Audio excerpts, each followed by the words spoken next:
Hey guys, Dark Humility here. You can always catch me live at www.twitch.tv/Dark Humility 6 to 7 days a week for Diablo 2 Resurrected, PD2, D2 action of all kinds. You can also check out my build and farming guides on YouTube as well, including tier lists like this one for builds and otherwise, and on Maxroll, d2.maxroll.gg for awesome D2 guides on there as well. Let's go. From the creator of 5,000 Arcane Runs dataset and the PD2 build mid-late game tier lists and other crazy Excel spreadsheets, we bring you the most insane tier list ever. Today we have something extremely special for the Diablo 2 community, guys, and the D2 community at large. People always ask me in my stream, where is the best place to farm? In one way or another. So, yeah, I mean, Diablo 2 is a crazy game. It's a crazy game. There's a lot going on in Diablo 2. And that's a tough question to answer. It really is. Because in Diablo 2, there's just different area levels, there's different areas of different strengths. There's so many different builds with different strengths and so many different elements and immunities and things like that. So it's a very tough question to answer. And some people literally just ask that question like there's like one best area in the game for everything. And that's not the case. And if anything, this insane spreadsheet should show you just how much work you have to do to give an accurate, somewhat accurate answer to that question. Well, today, no matter what, we are going to attempt to answer this extremely important and yet difficult question in many ways as many ways as is humanly possible, and to give the D2 community and provide everyone with a resource to answer this question for themselves, no matter how they would want to do it. So we're gonna package it in this nice, neat resource here with all of these classes and builds and item types, and we're gonna tier it all, man. We're gonna tier it all. Anyway, so this project is in beta, which does mean that I am currently seeking feedback from the Diablo 2 community in the comments sections or in DMs or anything as to how this can possibly be improved in any way. So let me know, of course, if you come up with anything yourself in terms of that. In terms of like presentation, or like if you think the tiers are extremely off, like there's a S tier, it should be an F tier.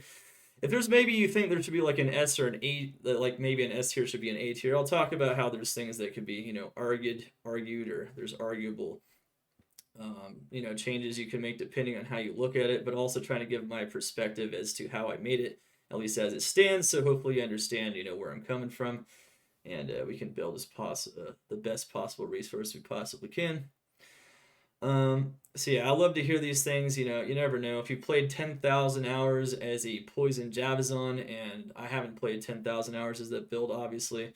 I mean, I've played the poison Javazon, and I've played virtually all these builds in all these areas. In some cases, I'm just using my knowledge of immunities and things like that to kind of fill in the blanks. But yeah, if you've done that, if you played like Poison Javazon 10,000 hours and you think I got it horribly wrong, just let me know, of course. And yeah, so as much as I played this game, there's always room for improvement, and I'm also looking to help Maxroll build a tool in this regard, using this tier list data to help people make the best use of their time to optimize their farming in D2R. Currently, I am making it available here in my stream and on YouTube, but hopefully also be on Maxwell. They already have tons of amazing tools like drop calculators and the Holy Grail list and everything else, including all the build guides and the D2 planner, which is all insane stuff. So yeah, no matter what, it's going to be great though, and we're going to launch it for you guys here and make it public so you guys can start using it. And yeah, so the link to this web resource will be provided in both the first pinned comment and in the description of the YouTube video, and along with timestamps for this video as well, so that as I go over things, so you can learn how to use this resource to maximum benefit. All right, so You might be asking, how the heck can I even make something like this? You know, how can I tier every build, every farming area? How can I tier every build's performance and every farming area depending on like high and low gear? And how can I also tier like item types, like what areas are good for finding different kinds of items and different player counts? How is that possible? I am a player with over 30,000 hours in this game. Like that's not an exaggeration. I play it all. Some people like stick to one build. Some people really like one build. Some people like over the place. I pretty much I don't know. I've done so many things in this game. It's insane. Um, so I've played almost every PVE, so player versus environment, player versus monster build imaginable in this game. My PvP experience is a lot more limited, but this is not about PvP, so thankfully that's good. But yeah, I bring you with all this experience, YouTube, Twitch, and chat, and everyone else, everywhere else in the D2R community, I bring you the ultimate D2R build item farm area tier list. That is what this is. It's an absolutely insane project I had spent the better part of the last week working on, and it's meant to answer the question, where's the best area to farm? Where should I farm? How should I farm? Where should I farm if I'm looking for this? Where should I farm if I'm playing this? It does all that all at once. It's that is what it's meant to do. So it's meant to do it for pretty much every major build. I mean, let me know if there's a build you really want on here as well, so we can improve it. But yeah. Anyway, I have completed an entire Holy Grail using like 30 to 40 builds in PvE, and that was all in softcore as well, so I have a lot of softcore experience. Some people think I'm like the hardcore guy now because I make a lot of hardcore content, but don't worry, I'm very well aware of what's possible in softcore, and most of the testing that I've done in this game is still softcore despite enjoying hardcore. It's always good stuff though. We completed a whole Holy Grail. We found every unique and set item in the game. We've also created every rune word, and we've found most of these insane and set and unique items several times over. We've found over 300 high runes on stream and countless ultra rare and uniques and sets, like I've said. So, like, in all kinds of areas in the game. So, we kind of know what every area is capable of doing and exactly what's going to be good for that as well. Um, But yeah, so I've learned a ton about how different builds perform in different farming areas, different item drop strengths, and things of that nature, and how gear level and player count affect what items drop and how frequently they drop and that kind of stuff. You know, I get to see it all the time, which is cool stuff. Most people, you know, are never going to play the game this much, so they see a very small sample size. So, you know, there's always conspiracy theories about how things drop and whatnot, but when you play the game this much, you get a really large sample size and you get more of an accurate representation of what's going on in the game. And so that's why I'm here to help you guys out with this resource and why we're here to discuss it today. But yeah, ultimately, it is up to you guys to trust my assessments and me to make the best and me to do my best to make them, right? And so, without further ado, let's explore this mad scientist creation we have here before us. So, this resource, the D2R build item farming area tier list, seeks to include every major solid farming area and build and to rank build performance um, in each area depending on relative gear level. So, you know, we have like low gear, high gear, Blizzard. This is an example of a very common build for a sorceress. And of course, we have pretty much every major good farming area in the game. There's some other ones you can do, of course, but they usually have certain problems. People don't do them very often because they might only be used maybe only good on like one build. They might be like very spotty. We tend to try to focus on the ones that people are going to want to run because because they're just good areas and they have good performance in regards to items and whatnot, like item drops, which is what this last tier list here is going to show. But we're not going to deal with that just yet here. Um, but it's good stuff. But yeah, the goal is for you to find your build using these class tabs here: Sorceress, Paladin, Amazon, Necromancer, Barbarian, Druid, and Assassin. and then it's find your exact build here. So each one of these sets of 2 columns here and these bold outlines is a build. You find your build, you find your class, you find your build. And then to explore how well it performs in each D2 farm area based on the gear level, relatively speaking, from tiers S to F. So you want to, find your build and then see, okay, what is this build good at doing? What is it bad at doing? And to avoid those things that it's bad at doing, maybe, unless you really want to challenge yourself, and to try to do things that it's good at doing in general, and then to compare it with area performance in terms of dropping item or items that you'd be most interested in farming in different player counts from tiers S to F. So that's the item types tier list here. So basically, let's say you're the Blizzard Sorceress here, and you find out that from this tier list that this is a character that is very good at farming Hell Mephisto, Nightmare Mephisto, Hell Andariel, Lower Kurost, Pendleskin, all these things. Very, very strong. And then you go to find the item types tier list here. And then you're like, okay, I want to farm basic gear. So what area is really good at farming basic gear?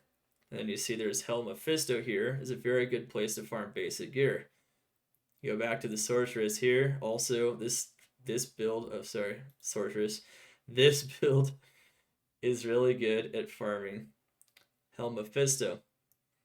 So yeah, there you go. So if I'm a Blizzard Sorceress and I want to farm basic gear, I know this build's going to be good at farming Hell Mephisto, and I also know that it's really good for farming basic gear. So even in Players 1, which is, let's say I'm just solo farming, that is essentially how you would use that. So that's kind of like, that's a very basic overview. We're going to go a bit more in depth here, but yeah, I mean, that's kind of how it is. And so, yeah, and to see how your build is best able to farm the items you are seeking. So what you want to do is you want to try to maximize the use of your build. You want to try to use your build as good as possible. You want to make it as efficient as possible, as painless as possible, farming whatever you're looking for. And, if you're on single player, the item types are even more consequential. But if you're trading, you can see where some of these really high value items like runes and whatnot are. You can look for that like basic gear, which is worth a ton in the beginning of ladder, like Shaco and things like that. But we'll talk more about that in a moment. And you can go target that. So it just depends on what you're trying to do. So yeah. So let's give, for example, all right, so let's give some examples. Let's give some more examples here. I gave one example just a second ago. Let's go try lightning. So I'm a lightning sorceress. Let's say I have a lot of gear. So let's say that we are a very well geared lightning sorceress, and we yeah, so let's say we're very well geared lightning sorceress, and we find here that we're really good at farming the pit. We're good at farming Countess, we're good at farming Arcane Sanctuary, and we're good at farming the Summoner, and we're good at farming Balewaves and whatnot. And it's like, okay, cool. Let's say I want to farm runes. So we go to the item types tier list, and then we go look for the runes. So what areas were we strong in again? We're good at the pit. So if we're in high player count, that's going to be really strong. If not, well, it's still going to be pretty decent. That's going to be a pretty good place to farm if we're looking for runes on the Light Sorceress, because we're also very strong in the pit, and we have a pretty good build for it. Didn't say we were super strong in cows, but we're decent in there. Maybe we could give that one a try too. And then this one also says that Arcane Sanctuary is also insanely good for farming runes as well, which it is. So the Arcane Sanctuary, if you go back to the Lights work, you can see she does very well on there. So maybe we're gonna want to farm that, and that's my favorite farming area in the game, with my favorite build in the game, which is the Light Sorceress. Personally, that's my favorite build. So that's why I give it as an example, because you can see that there, that if I am a Light Sorceress, farming runes and Arcane is going to be really good for me if I'm looking for runes. If I'm looking for any rune up through Cham Rune, that's going to be beautiful. All right, anyway, that's one good example there. And of course, all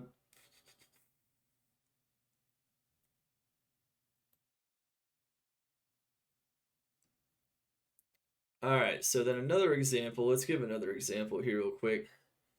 So let's go to, I don't know, let's go to a different class here. Let's go to Poison Nova Necro, which is my second favorite build. And let's say I'm looking for ultra rare gear. So I want ultra rare gear and I'm a Poison Necro. So let's see what our strong areas are. Good in the pit, good in cows, good in the halls. We're really, really strong in those areas. And of course, we're pretty decent everywhere else. I mean, decent is not bad. So, maybe if there isn't a very good matchup, we can see what's going on here. Let's say we want to find like Death's Web and things like that, and Griffins and like Ming Song's Listen. I don't know.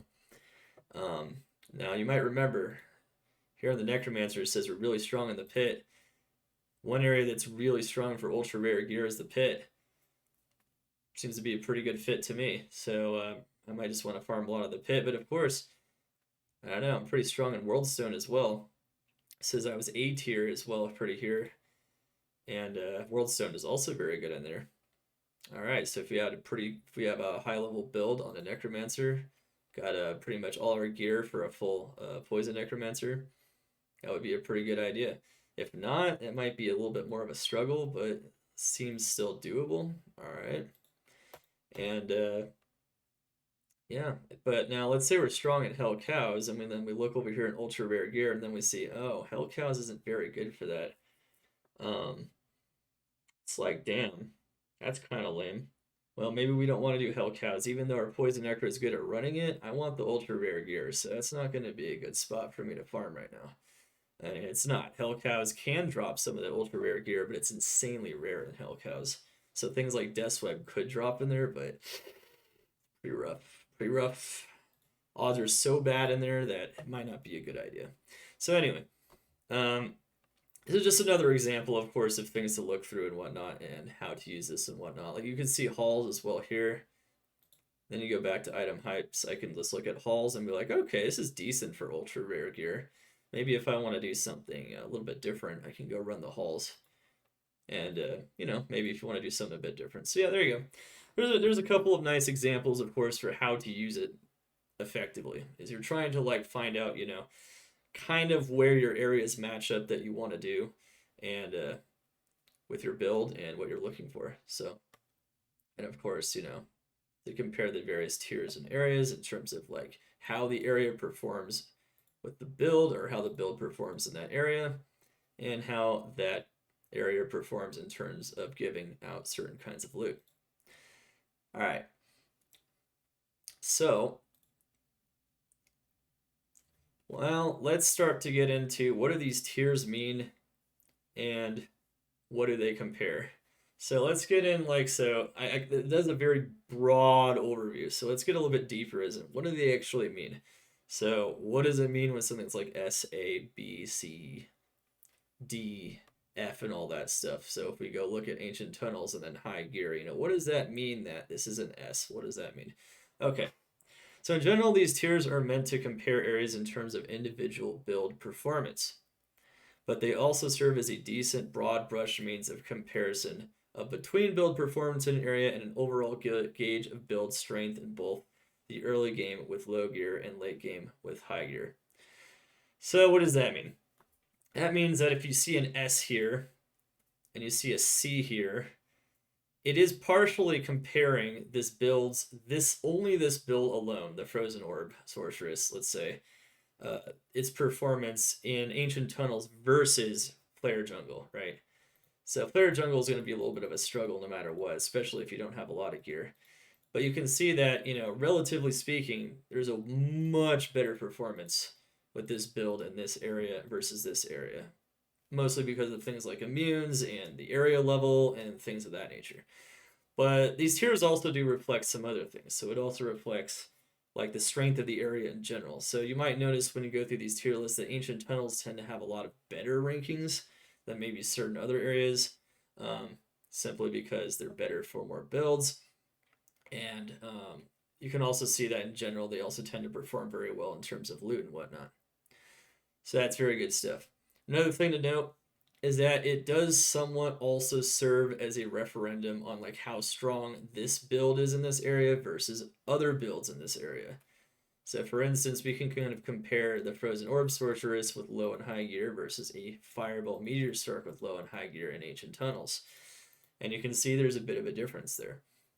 Of course, depending on what it is, like Fireball Blizzard, for instance, is even better in Ancient Tunnels in some ways. So, um, but yeah, you can see it's also AS. So you can see that this is a pretty similar performance to just a pure Blizzard Sorceress.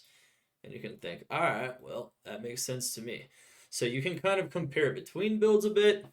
You can compare between areas a bit. And of course, you can compare the areas within the build itself, which is usually what you're looking to do. So, all these D's, S's, and B's, and F's and whatnot are a direct comparison of the build kind of competing with itself in different areas. So it's just trying to say, like, where does build's actually really strong. So yeah, that's pretty much what the tiers mean in general. So you can both use this resource as a means of determining where to farm with a certain build, but also to know what builds are strong in areas you might enjoy, and what builds are worth making for acquiring the items you want in the areas you want. So I could have chosen to do, so one thing to note though is I could have chosen to do like sub tiers as well. Could have chosen to do like plus or minus a tier, like A plus, A minus. I've done this on a previous tier list before. I didn't think there's really enough precision to warrant that though, because it's really hard to get that nitty gritty. It's not, I don't even think it's super honest unless I do like insane amounts of like super rigorous testing. We're talking like, timers and everything. But some builds are very close in performance. Some builds might even be a little bit better than other builds, and they're both S tier, for instance. Like, let's give an example. Like, let's say, like for instance, a Hammered in here with high gear is an S tier in Chaos Sanctuary. Well, so is a Lightning Fury Amazon. It's possible though that you could just say the Hammerden is still better than the Lightning Fury Amazon in Chaos, and so maybe one of them should be like a S plus versus like S or something. But it's really, really nitty gritty stuff. Like it's not really necessary, and at the end of the day, it can be very hard to make those direct comparisons. So I decided to keep it simple and user friendly and easy to understand at the end of the day. There's definitely some variation even within the tiers a bit. That's all I'm basically trying to say here. Also, another thing I'm trying to say is that you can also make arguments for something maybe being A tier, being B tier, or S tier. As long as it's close enough, it's good enough for me, as far as I'm concerned. Because in a lot of these cases, um, I tried my best to like standardize them among the builds and between builds so that there's a bit more of an understanding of how they compare to different builds and things like that. But it's never going to be like, objectively speaking, there's definitely some variation. Like I said, there's like a D minus could theoretically be seen as like an F plus in some cases, right? And it's just like, well, I don't know. I don't know. I feel like this is going to help the community a lot, just understanding in general like how strong things are versus others, and without getting too um, insanely, I guess, precise, if that makes any sense. So, all right. Anyway, that level of precision, just trying to get at that, if you're gonna nitpick, you can nitpick a lot. There's definitely things you can nitpick over, but what I'm more concerned with is that we don't have any like A tiers that are actually D tiers and whatnot. So if you guys have feedback on this once again, or on things like that, that'd be awesome. Hopefully, when I explain some tier examples and some word examples and whatnot, you'll understand why like certain things are the way they are, so that some of those like very small like differences are understood. All right. Yeah. And it also, see the other thing is like, trying to make like just solid tiers like this is also good in terms of like comparing farming scenarios and things like that, because it gets too messy once you start making like sub tiers and things like that. But yeah. All right. So let's get into what the tiers mean exactly, and let's just start going over exactly what we have here. So without, there's a lot of background and whatnot. We just kind of want to get over the basics and whatnot of exactly what this is and what it's not and what it's designed to do. All right, let's get it now. All right, so let's do an overview of what these tiers mean and the notes regarding this tier list in general, and do a brief overview of the farming areas and builds and how they interact. Also, we're going to talk about low and high gear differences and what that means exactly, and we'll give examples of why certain things are tiered the way they are, and we'll kind of get a little bit more in the nitty gritty of like some of like, because there's definitely some things that might not make some sense intuitively. Most of this should, but there's some things that might, confuse some people. So we can go over it a little bit and try to get a little bit more into the nitty gritty here. And try to explain some of my reasoning so at least you guys can evaluate for yourself if I'm coming from a logical standpoint or not, so you can evaluate my own logic basically. And, I'll kind of get a bit more into it and whatnot. Um, and, for instance, as a good example of something that maybe is even being asked in the chat right now, I think, from what I can see for a second, was why is a build with low gear performing better than a build with high gear in certain areas? And I'll explain that. I'll explain that. All right, so let's go over kind of the basics here. So let's just start with the sorcerers here. It doesn't really matter. Sorcerers, Paladin, Amazon, Necro, Barbarian, Druid, and Assassin are just different build tabs, different class tabs for different builds. But let's go over what S tier means. So S tier is an optimal or an ideal farming area with the build at the gear level. So it is the highest efficiency. The highest efficiency. So that is a very efficient area with that build. And it's also an efficient area overall compared across builds. A means it's a strong farming area with the build level. So it's a solid farm. So it's something that's definitely recommended. It might not perform quite as insanely well though as those extremely efficient areas, just based on how fast you can farm them and whatnot, and how easily you can do it, depending on what it is. A B is a decent farming area with the build at the gear level, so it's decent, it's definitely doable, and it's not a bad idea. Nothing wrong with it really. Maybe a couple of things, but nothing major. And then a C is a viable farming area. So this is something you can do, but not super recommended. It's doable. It's not ideal. And then a D is definitely is a trash area to farm with a certain gear level, with a certain build. It's just not good. Don't recommend it at all. And then F in general, I say impossible here, but it could be just close to impossible or insanely frustrating. This is something you probably shouldn't do because it's not going to feel very good on that build whatsoever, and it's going to be very challenging. All right, and so, yeah. So one thing to note about gear levels. So here's what gear level does. You might notice here under each build, so like Fireball Meteor says gear level, low and high. So gear level compares starter budget setup performance versus ideal complete or near complete setup performance. So that means that we're taking like a build that's like in its infancy. It's a workable workable put together build of some kind that does what the build does. Now, if you want to learn more about, the differences between like budget and ideal builds, I highly recommend to go into Maxroll and to read those build guides, because there's starter guides, there's budget variants of the guides towards the bottom of the guides, and then you can check out the ideal guides as well. Yes, F for frustrating. Yes. Yeah, the double spirit kind of build. Yeah, exactly. Like low is not going to be an insanely it's not going to be an ideal version of the build. It's going to have problems in a lot of areas because it's weaker, it doesn't do as much damage, it's maybe it's more vulnerable, doesn't have as much mobility because it doesn't have enigma.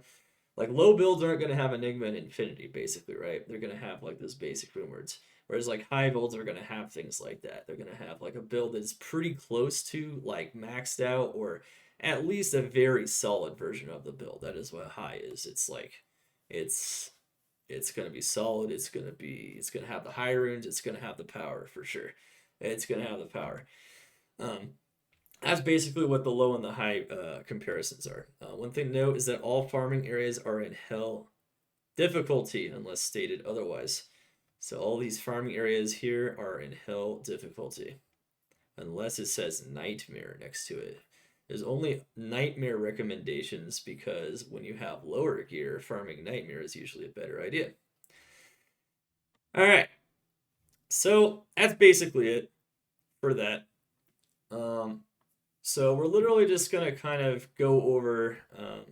So in each of these areas here, you can see that we have the farming areas, we have the builds, and we have the gear levels in every single one of these class tabs.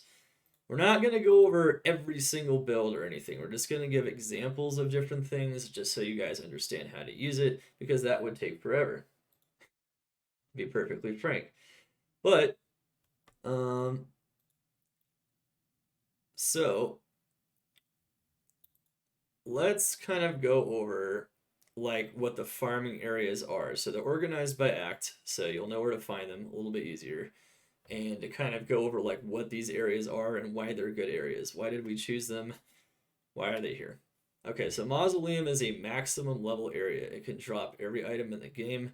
Some of its weaknesses include being very far away from the waypoint and not being very dense, but it is a max level area and can drop every item in the game. Tends to be typified by large amounts of lightning immunity.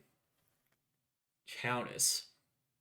Countess is usually farmed for keys of terror, which are necessary for Ubers, and it is also farmed for like runes up through Ist. So she has a rune table, a special rune table that can drop up to Ist, and she drops runes up through Ist fairly frequently.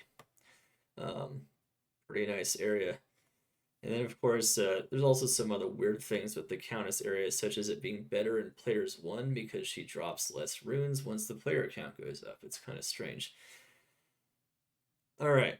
Another thing about the Countess is that she's always immune to fire and cold, and she has a ton of cold immune minions near her.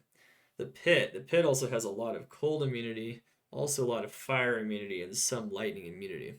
The Pit is also a max level area like Mausoleum. However, it doesn't have many weaknesses. It's very dense, there's low HP monsters, it's easy to access from a waypoint, outer cloister, and it's insanely good in general. However, for some builds, this area can be challenging because of the immunities mostly. Nightmare and Daryl. Nightmare and Daryl can drop several staple items, such as SOJ and Viper Magi. Nightmare and Daryl can farm. You can farm her for a lot of very solid gear, and you don't need a lot of gear yourself to do it. Very solid farm area early on. Of course, we have Helen Daryl, which might take a little bit higher level gear, but you can still do fairly easily, especially on softcore, no problem. Just bum rush it with some crap gear, and you'll be pretty good. Can drop Shaco from Helen Daryl and all kinds of very useful items like BK rings, High Lords, Tal's Amy, and all kinds of just crazy stuff. Oculus, War Travelers. Helen Daryl is insanely solid, and she's always quest bugged, so her loot table is actually quite nice.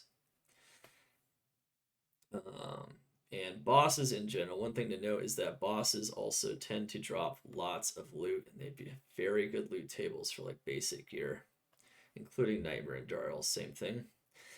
Nightmare cows and hell cows, they tend to just drop tons and tons of items, specifically items of certain types, like charms, jewels, jewelry, and runes, and base items like bases, like rumored bases, and all kinds of stuff like that.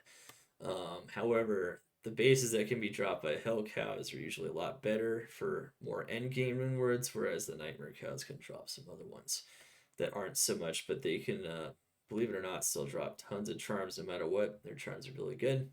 These are not max level areas though, like the Pit or Mausoleum. Cows are only level 81 in Hell, so they tend to struggle with dropping some of those extremely rare items. But overall, Cows is amazing. The density is insane in there. Very good area.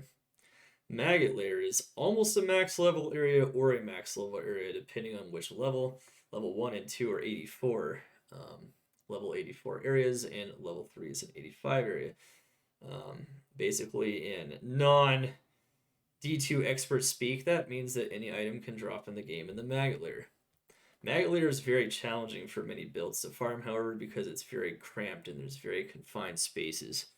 Also, it tends to be plagued by poison immunity and lightning immunity, making it very challenging for certain builds to farm in there. And yeah, it can be a challenge. However, there are definitely builds that can take advantage of this area. Ancient Tunnels. Ancient Tunnels is kind of like the pit in a lot of ways. Very easily accessible from a waypoint in Lost City. It might be a little more challenging to find in than the pit and on BattleNet, but it's quite an insane area. It's a max level area. It can drop every item in the game. There's decent density. There's decent elite pack density, which means there's a lot of elite packs that have better odds for dropping the better items, just like the pit. And it's just an insane area overall. Very strong area. There's definitely some builds that can suffer a little bit from immunities in there, but overall it's insanely strong for the builds that can take advantage of the immunities that are in there. Arcane Sanctuary. Arcane Sanctuary is mostly an area that where you farm the super chests and the specters, the ghosts. You must kill the ghosts on the hard platforms, on the actual like solid ground, in order for them to drop loot. However, they all have special loot tables that are way better at dropping runes, charms, gems, jewels, and jewelry than almost any other monster in the game. They're 4 times more likely than a standard monster to drop those just about. And because of that, you can find high runes from them quite a bit easier than farming other things. There's certain builds with high mobility and that don't have immunities in here. There's no lightning immunities in Arcane, for instance, that really take advantage of this area and make for amazing farms. Amazing farms. And then, of course, you have the Summoner. Summoner is where H key drops. That's about it. He also drops basic gear quite a bit. And that's pretty much all they wrote about that. So you need those key of hates for Ubers, just like you need the key of terror for Countess. Talrosh's Tomb. Talrosh's Tomb is a very, very dense area. So all the Talrosh's tombs are very dense. They're a little more challenging because there's a ton of different immunities in them, and it kind of depends on what spawns in them. However, there's some builds that take a lot of advantage of that insane density, despite it only being a level 80 area. And also the fact there's also ghosts in here, just like in Arcane. There's ghosts that typically spawn in there as well. Not always, but typically spawn in there as well. So it's actually pretty solid. And there's some chests there as well. Alright. And next we have Flared Jungle. Flared Jungle, the main selling point is, like with Talrosh's Tomb, it's a level 80 area, so it doesn't drop all those ultra rare items super frequently. But it is a highly, highly dense area. And there aren't many fire immunes except for the shamans, so fire builds tend to take a lot of good advantage of the density in here, killing tons of flares ultra fast, and you can find a lot of stuff from them. So it's not a bad farm area for real. It's pretty good. And then we got Lower Cross. Lower Cross is notorious for its super chest, but even the random clickables in Lower Cross on BattleNet are very good. Clickables are very strong in general at dropping runes, charms, gems, jewels, and jewelry. And typically starter builds or builds that are not geared up yet take advantage of this area to try to get geared up. So it's a very good gearing area. Doesn't really make the best use of those super powerful builds, but that's about it. And then you have things like Travancore. Travancore's insane. It drops almost everything except for those ultra rare base items. You can't drop things like Griffins there, but you can definitely drop everything, including like Storm Shield, no, not Arachnid's Mesh. Storm Shield Shake. It actually doesn't drop Arachnid's Mesh, strangely enough.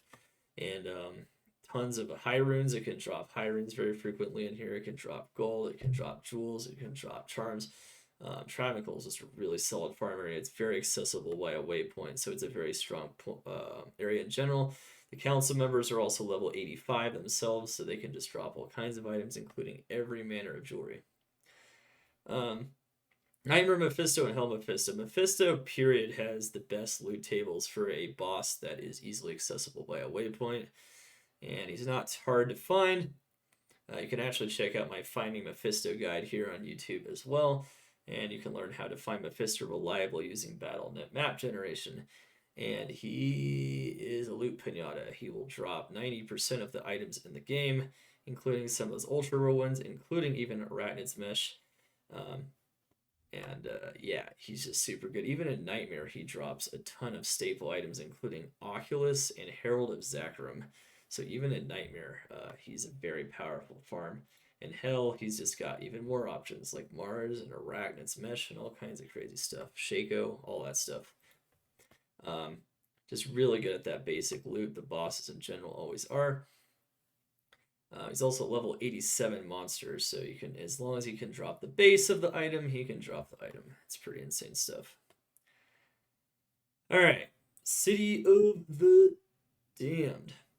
City of the Damned. All right, so City of the Damned is a level 84 area.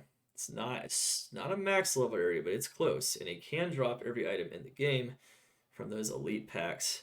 And those not quite the champions. The champions can drop almost every item in the game. It can be pretty challenging though for some builds because the immunities are really tough to break in here.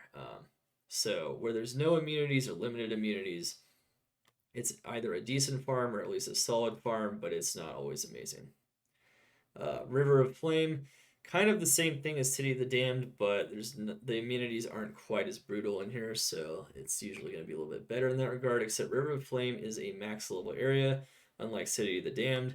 So, believe it or not, it's got the same item and loot potential as some areas like Ancient Tunnels in the Pit.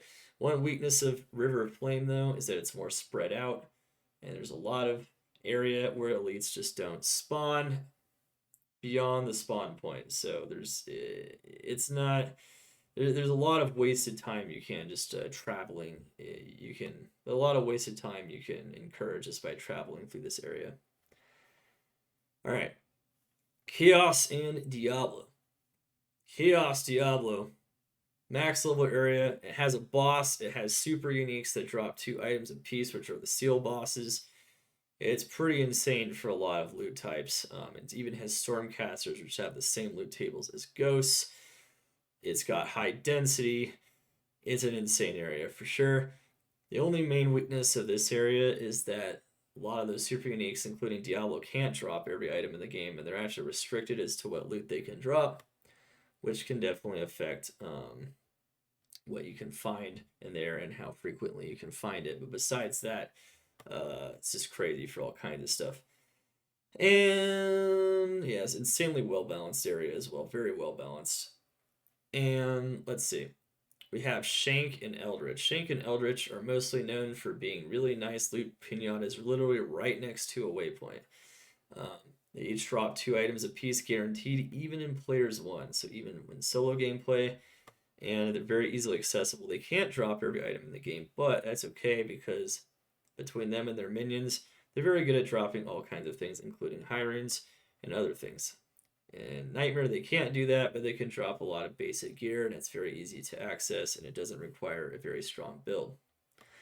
So you almost can't go wrong with these areas with a weak build. And you'll see that reflected a lot with S's like across the board in the low gear column for these. Very solid stuff. Thresh Socket. Thresh Socket can drop almost every item in the game. About like what, 97% of the items in the game? 96, 95, 97%. He's basically a super unique. He always drops 2 items just like Eldritch and Shank. And he can drop almost every item. He can drop even things like Griffins and Death's Web. So, very solid farm. There are things he can't drop though, like Crown of Ages. So just keep in mind he's got some limitations. Another problem is that he's literally just a single monster, and he can be quite a ways away from the waypoint area plateau. He is located in an area plateau, which is kind of a weird area.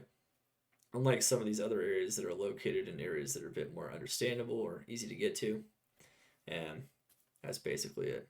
Oh yeah, if I didn't mention, the pit's located in Tomo Highland, which is near Outer Cloister, and the mausoleum is in the burial grounds, which is adjacent to the Cold Plains. It's one of those side areas. So yeah, some of these areas are like in areas that are not like the actual like area that is listed here. Some of them are areas, some of them are bosses inside of areas like the Summoners and Arcane, Countesses in the Tower Cellar, and things like that. But yeah, in the case of these, they're like Chaos Sanctuary, Diablo, River of Flame. These are literally the names of the actual areas. Of course, you can research more about where these are actually located on Maxroll as well, just by checking out just checking out the acts, going to like Act 1, Act 2, Act 3, Act 4, or Act 5, and then seeing where these areas are located. So you can always learn more about them in the map layouts and things like that with those awesome resources already on Maxroll. But yeah, I thought I'd just go over that a little bit though. Eldritch and Shank and whatnot are in the Bloody Foothills and Frigid Highlands right next to the waypoint. And, Mephisto's Endurance of Hate 3 and blah, blah, blah, blah. Okay. I think that's pretty much all of them anyway. And let's continue. So let's go to Pendleskin. Pendleskin is, yeah, so he's in Nilithok's Temple, literally entering in the area to go kill Nilithok. Now, Pendleskin can drop literally almost every item in the game. He is broken in a lot of ways. Weak builds can farm it very easily because all you have to do is like teleport or walk up to him and kill him. As long as you avoid taking damage from him, he's going to be solid. He can drop every item except for 3 items, and only one of those items is truly valuable, which is Arachnid's Mesh. So he can't drop Arachnid's Mesh, but he can drop everything else. And that includes everything in your wildest imagination. Crown of Ages, Griffins, Mangasong's Lesson, which is just an insanely rare item, not a valuable one. Death's Fathom, everything. So, if you've ever heard of those items before, or you want to look up their trade values, you will know.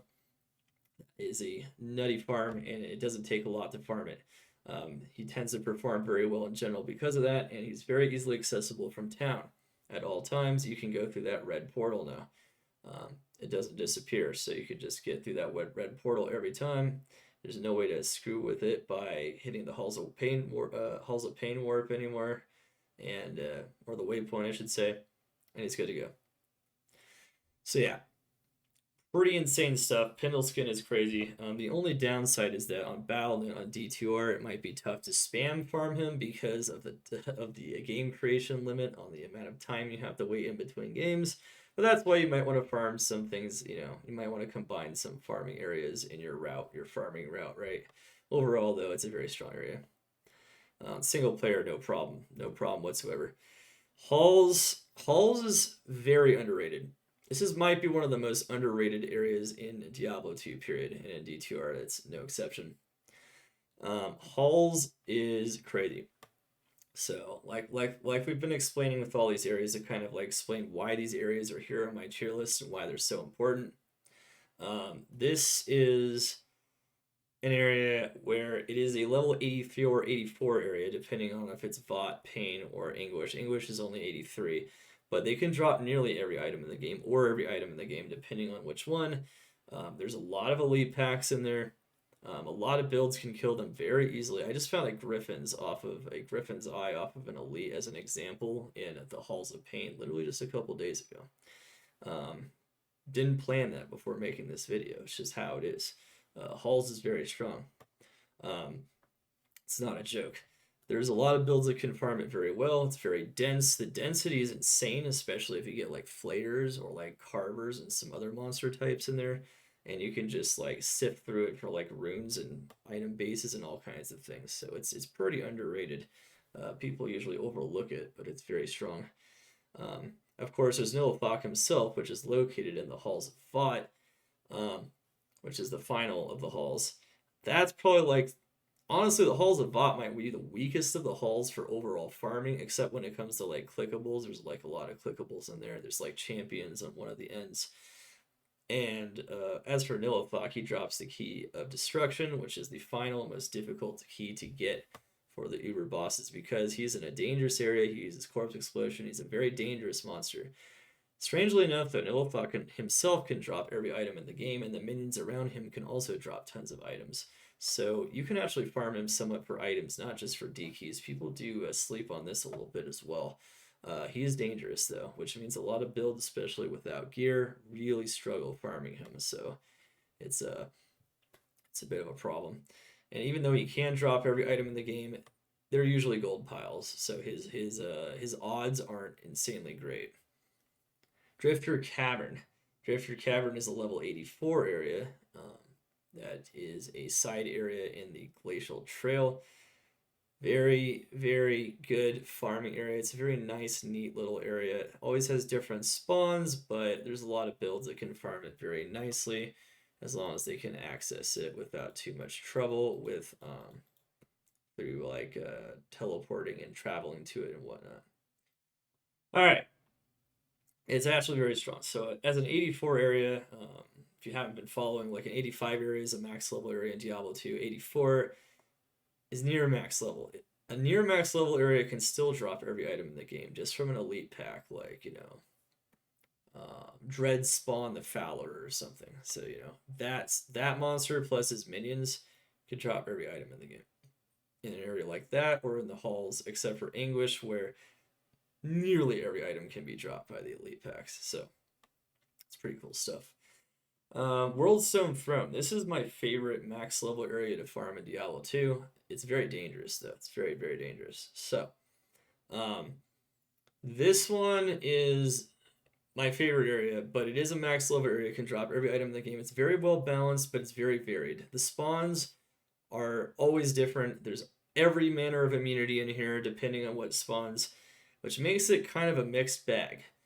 That does mean that certain builds do respond to this a little bit better, especially if they have things like Infinity and things like magic damage, which makes you just be able to kill everything.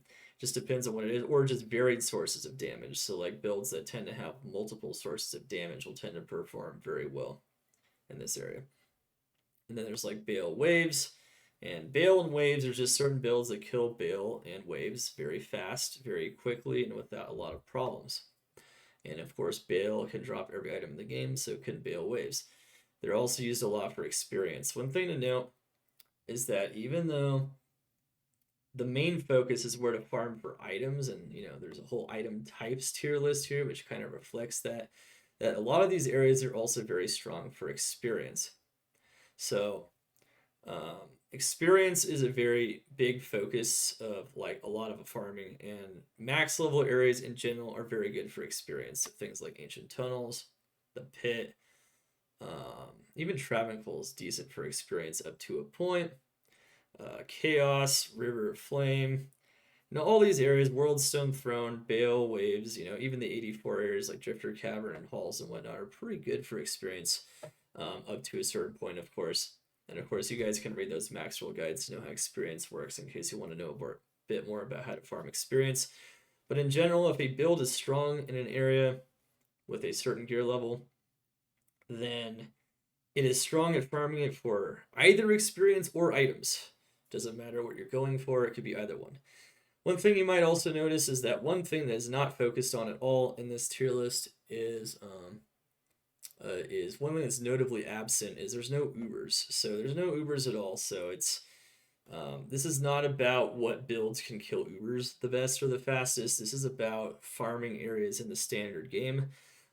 So for Ubers, it's a whole nother ball game. I recommend checking out the Maxwell Uber, the Uber tier list, under tier lists on the Maxwell site to learn more about like what builds are strong for killing Ubers, and also you can check out the build guides themselves. Usually the strong builds for Ubers have an Uber variant, so they actually have a variant, a gear variant, so you can check out what gear differs and whatnot. But that's a whole different thing.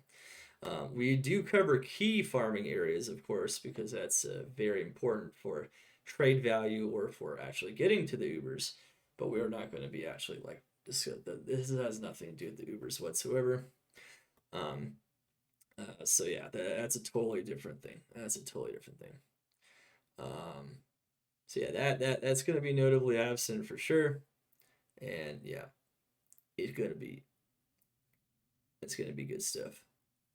Yeah, so there ain't no Ubers. There ain't no Ubers. There ain't no Ubers. All right, so maybe we should just start giving some examples here of like what build areas are good here and whatnot, and how good they are for different things, and overall, just how they tend to perform and whatnot.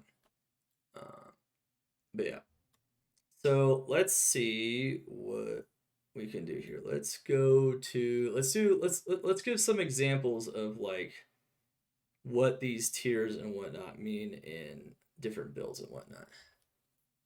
Let's do it. Let's do it. Just a second though.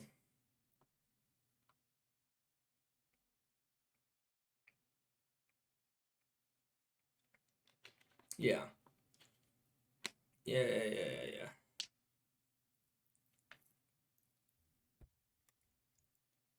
Okay, so let's give some examples from the sorceress, for instance, right? So let's go to like firewall, right? So firewall discusses like hybrids and pure at the same time. So the main focus is firewall, but if you've got a hybrid build, you can do some of these areas that you might not be able to do otherwise, such as like chaos pretty well, and that's pretty good stuff.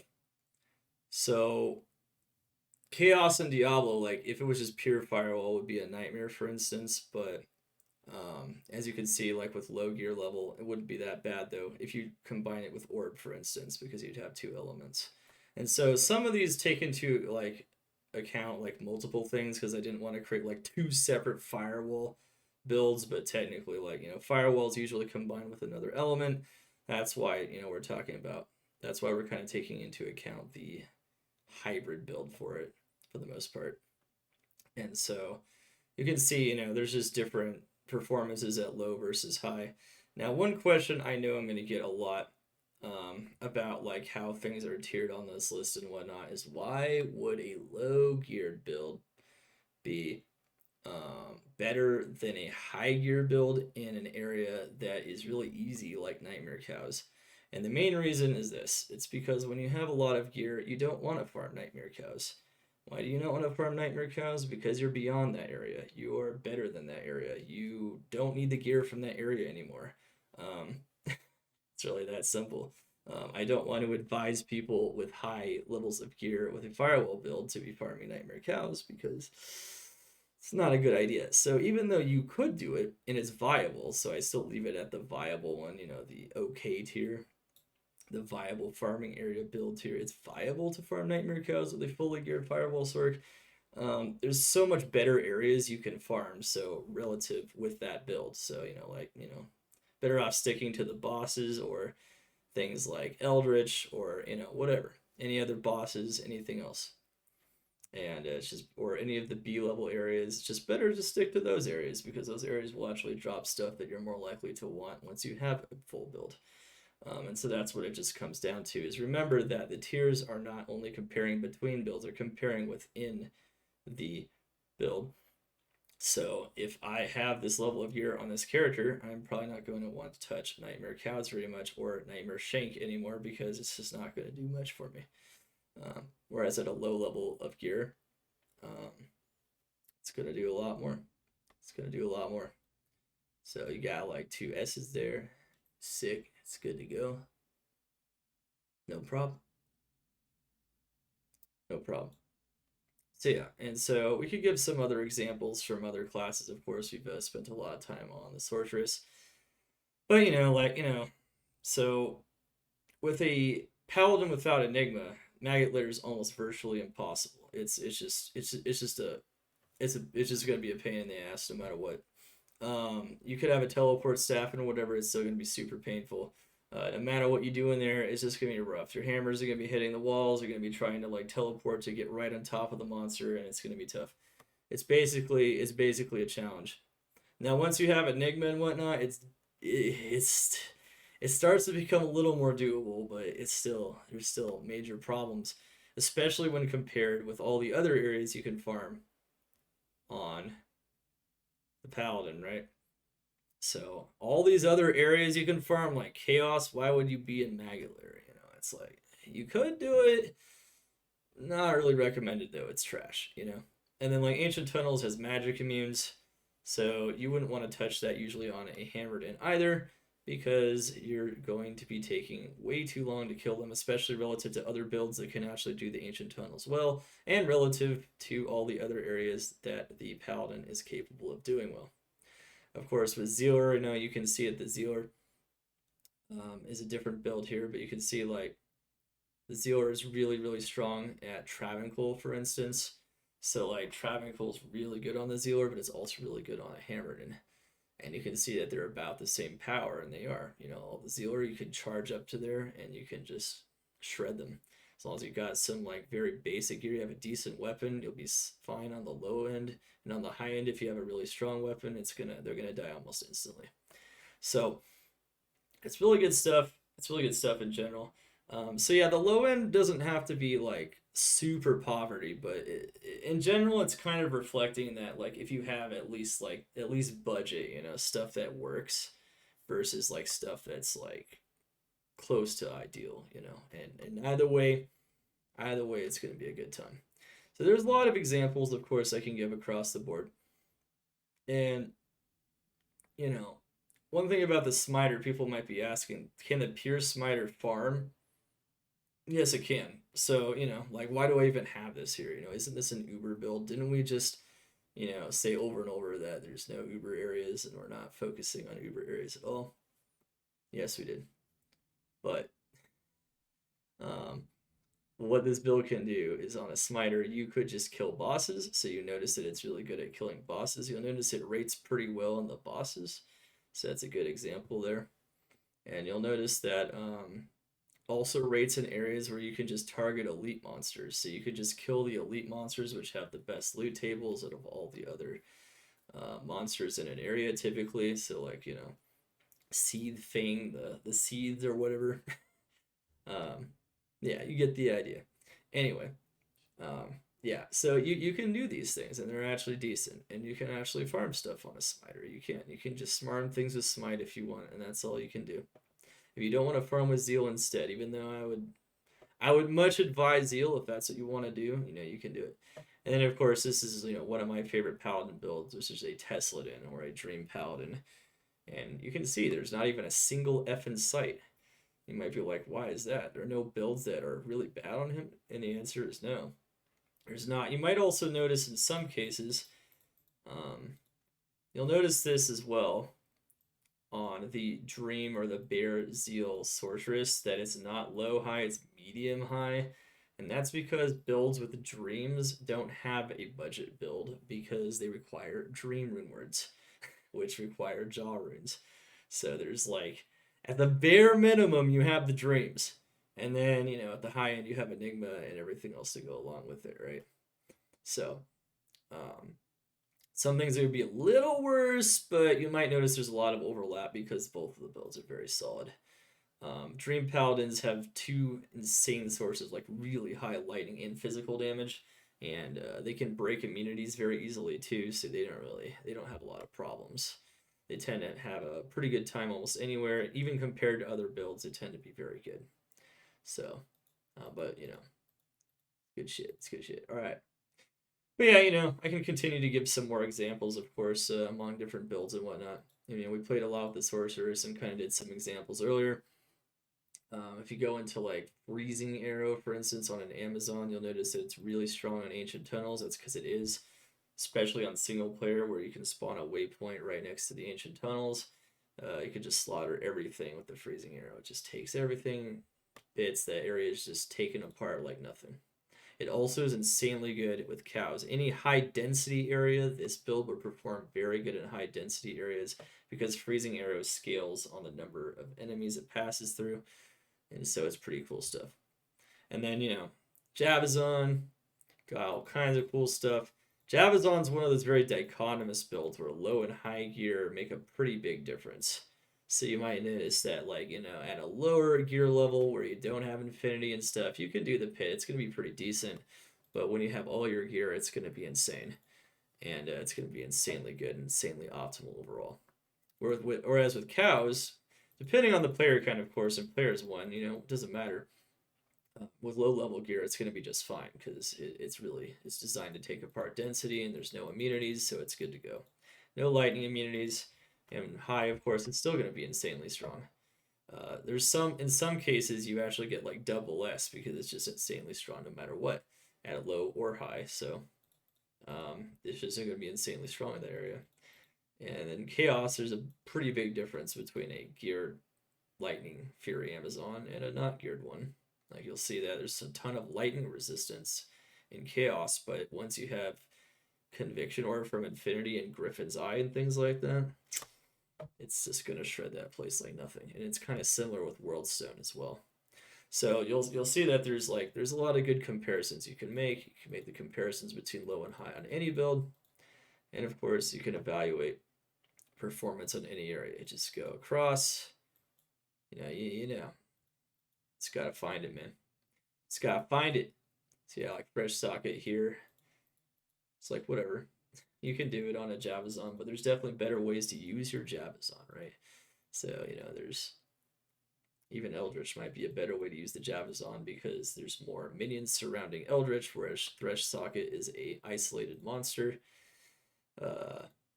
and things of that nature. So you can actually find stuff a bit better. And so, like, Arcane becomes insanely good with teleport and things like that, and it's decent even without it. And you can kind of see what your strong areas are in general. Anything kind of green and above in general is like pretty solid, and even like things that are like yellow or it's not too bad. So the color coding is really nice, good stuff. You can always find what you're looking for. And then you got Bone Spear. Yeah.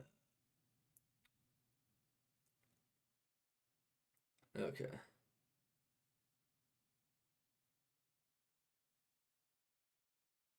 Okay.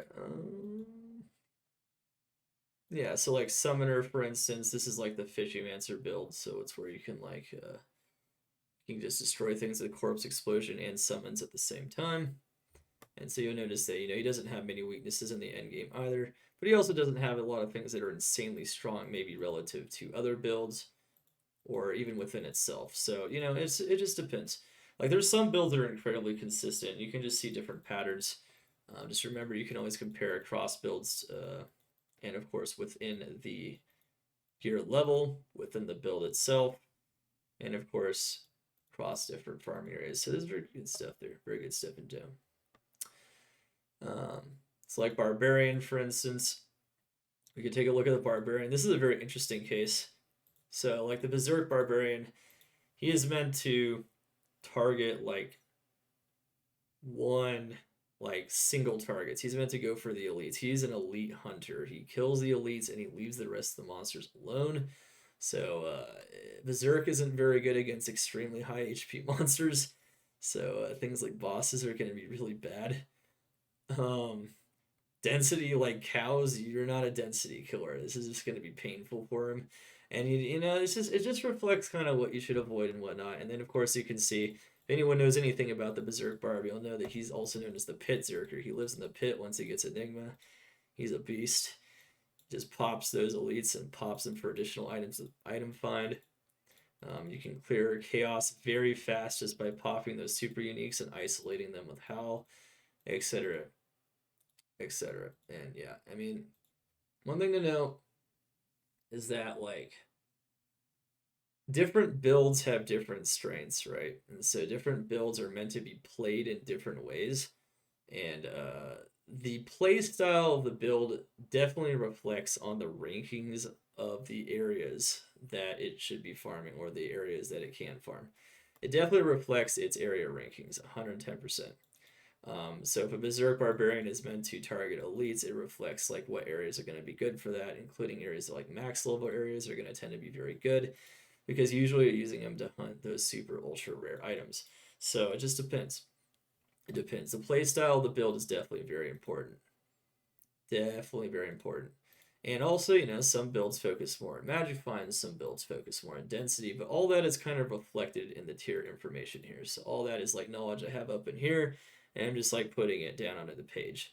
It's like I already know kind of like how the build plays, I know like what it's strongest at doing, what it really does, what it's meant to do, why the build exists, that kind of thing, and we just put it down there.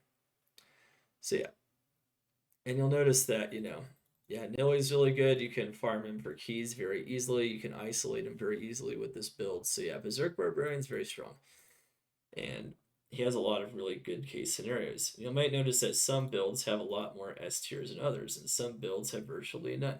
That's because some builds struggle a lot. Some builds are more memey, and some builds might just be harder to deal with. And it's overall really good stuff.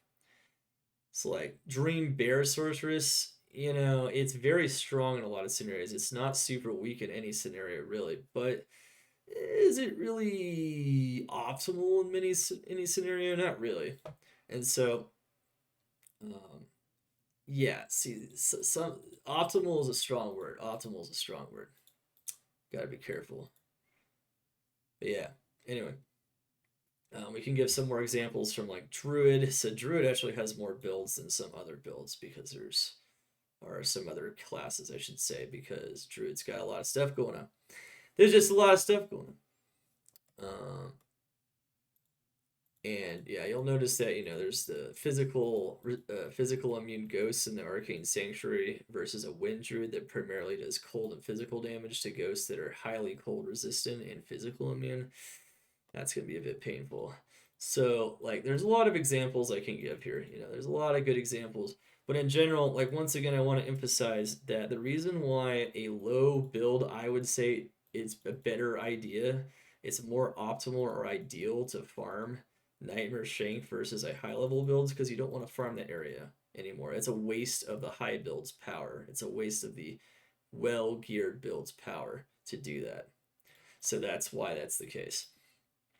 So that's why, and I include those nightmare areas because I realize that a lot of the community wants to know. Well, I can't enter hell, or I'm not entering hell, or I don't have the gear for it. Where do I farm? These are the strong nightmare areas. The nightmare areas that are listed here are all the strong ones.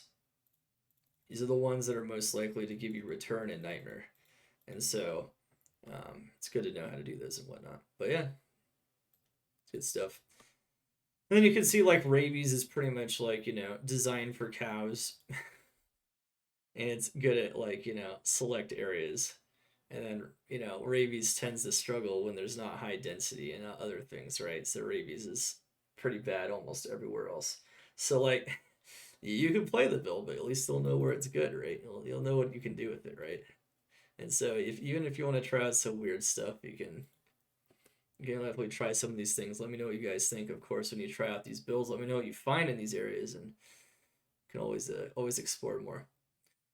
Um, but yeah, just one final class. Just gonna show the assassin real quick here. Just gonna give some examples from the assassin.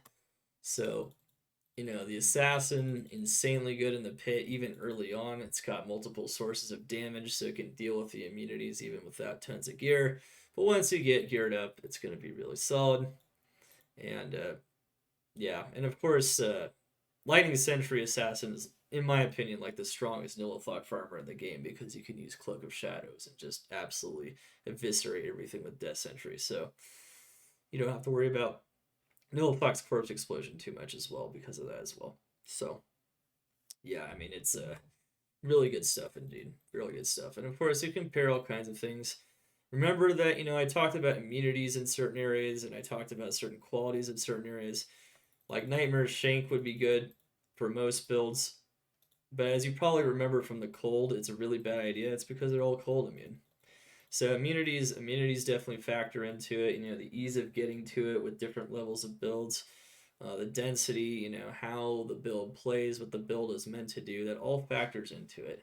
It's basically like an overall ranking. Each of these squares here is like an overall ranking of where you would put it relative to everything else. Like it takes into account how other builds perform in the area. It takes into account how the same build performs in other areas, and it takes into account um, area strength as well to a degree as well, just in terms of being able to use the build effectively to farm items.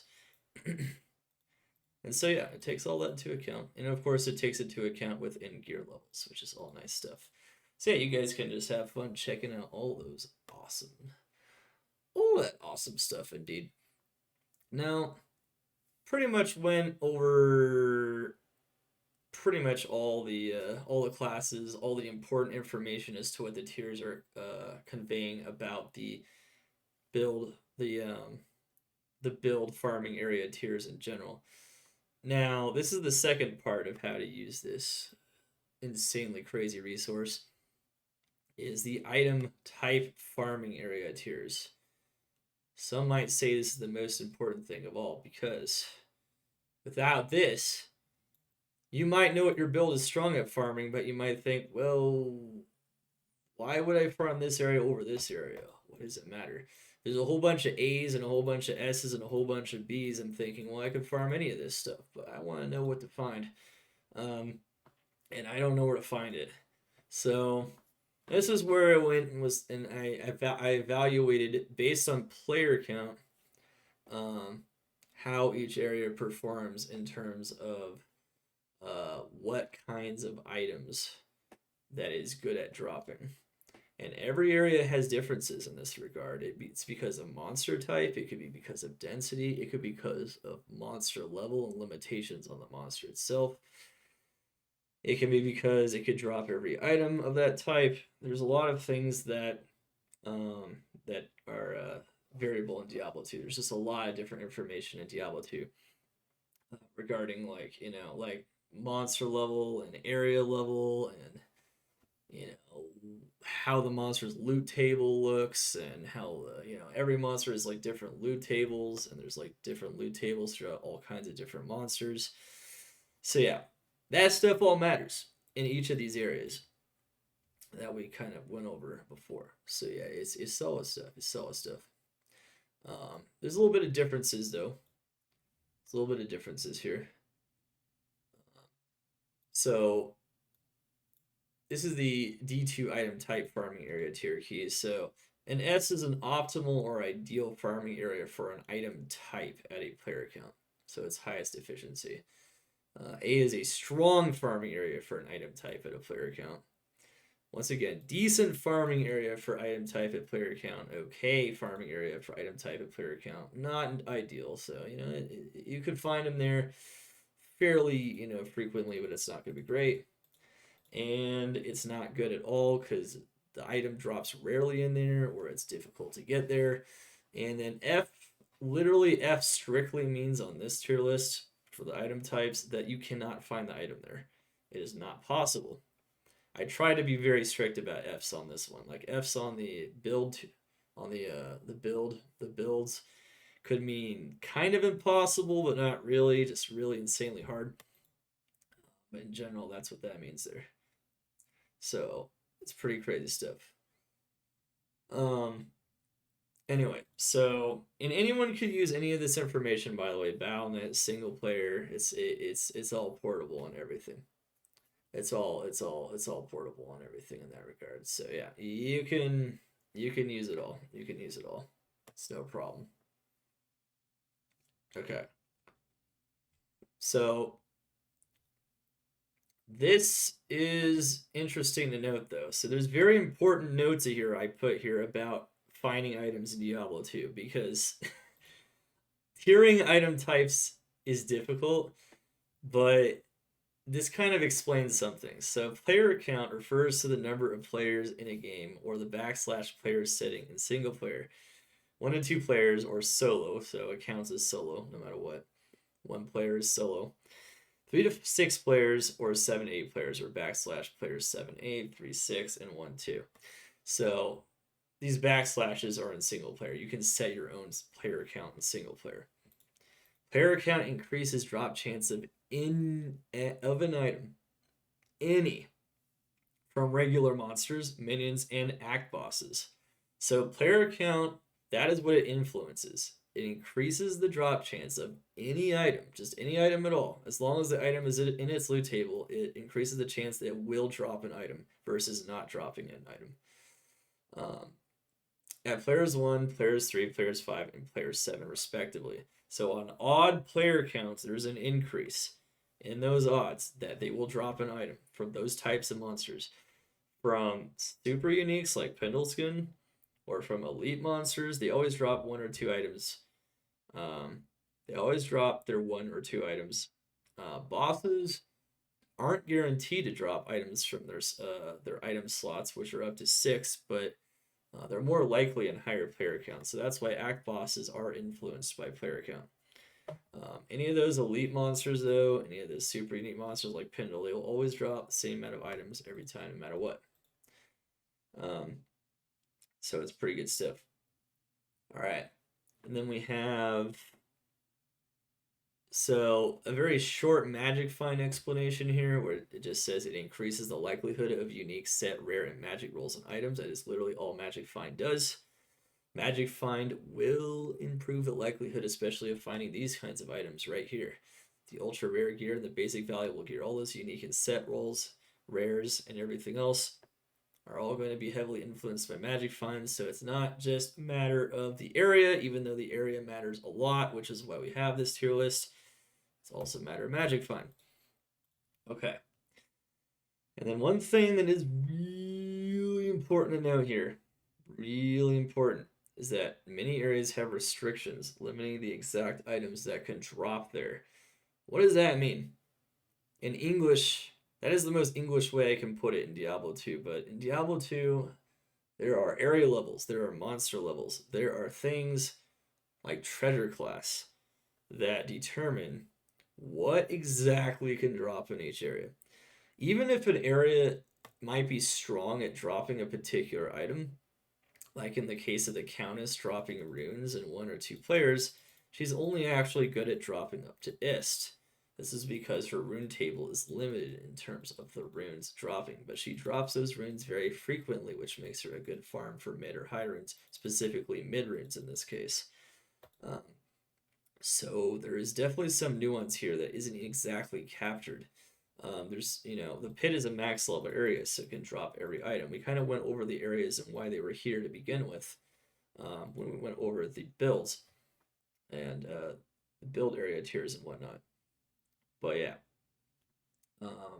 it's solid stuff. It's solid stuff. But these areas are all solid, but they have sometimes limitations. Like Eldritch and Shank are what's called treasure class limited. So they can't drop certain bases of items. You will never see a diadem, for instance, drop from Eldritch or Shank themselves. You will never see it from that specific monster. You will never see it. Pendleskin, on the other hand, has very few limitations, but there's three items in the game you cannot drop, including which are Tyrell's Might, Azarath, and Arachnid's Mesh. So there are some limitations there. Some monsters can drop everything, like Nilithok and Bale and Waves. They have no limitations as to what they can drop. So it just depends. There's some areas like Travancore, which are also treasure class capped, and they're also only monster level 85, which means they can't drop Arachnid's Mesh, but they also can't drop things like Griffins or Death's Fathom or Death Sweat because they can't drop the bases for those items. Some of this more advanced stuff, I highly recommend, checking out more information about this stuff and doing your research as to like what the areas can drop. Some of the more detailed posts coming soon on Maxroll about like some of these farming areas will go more into detail as to like what the area is actually capable of doing. But it should suffice to say that if you have a max or near max level area, you almost don't have to worry about what it can drop. Bosses have things like monster level restrictions that are pretty clear, especially if they're a nightmare. There's all kinds of things they can't drop because they're a nightmare and they're very limited in terms of what they can drop versus Hell. But bosses like Helen Dariel can't even drop Mars Kaleidoscope, can't even drop in Dariel's visage. Her own visage, she can't drop it, and it's because of limitations on her monster level and things like that. So these are things that are important to be aware of. So tell me, Dark Humility, I can't find my Arachnid's Mesh from Helen Dariel. You said it was an S tier for basic valuable gear. That is a basic valuable piece of gear, and it's true, it is. And even though Helen Dariel drops all kinds of amazing basic valuable gear at a very high rate, and she's very good at dropping it, she can't drop it all. And that doesn't mean it shouldn't be S tier. That just means that there's still limitations. So there's still limitations. That's all that means. she can be very good at dropping this kind of an item. That doesn't mean she drops them all. And so that's the disclaimer here.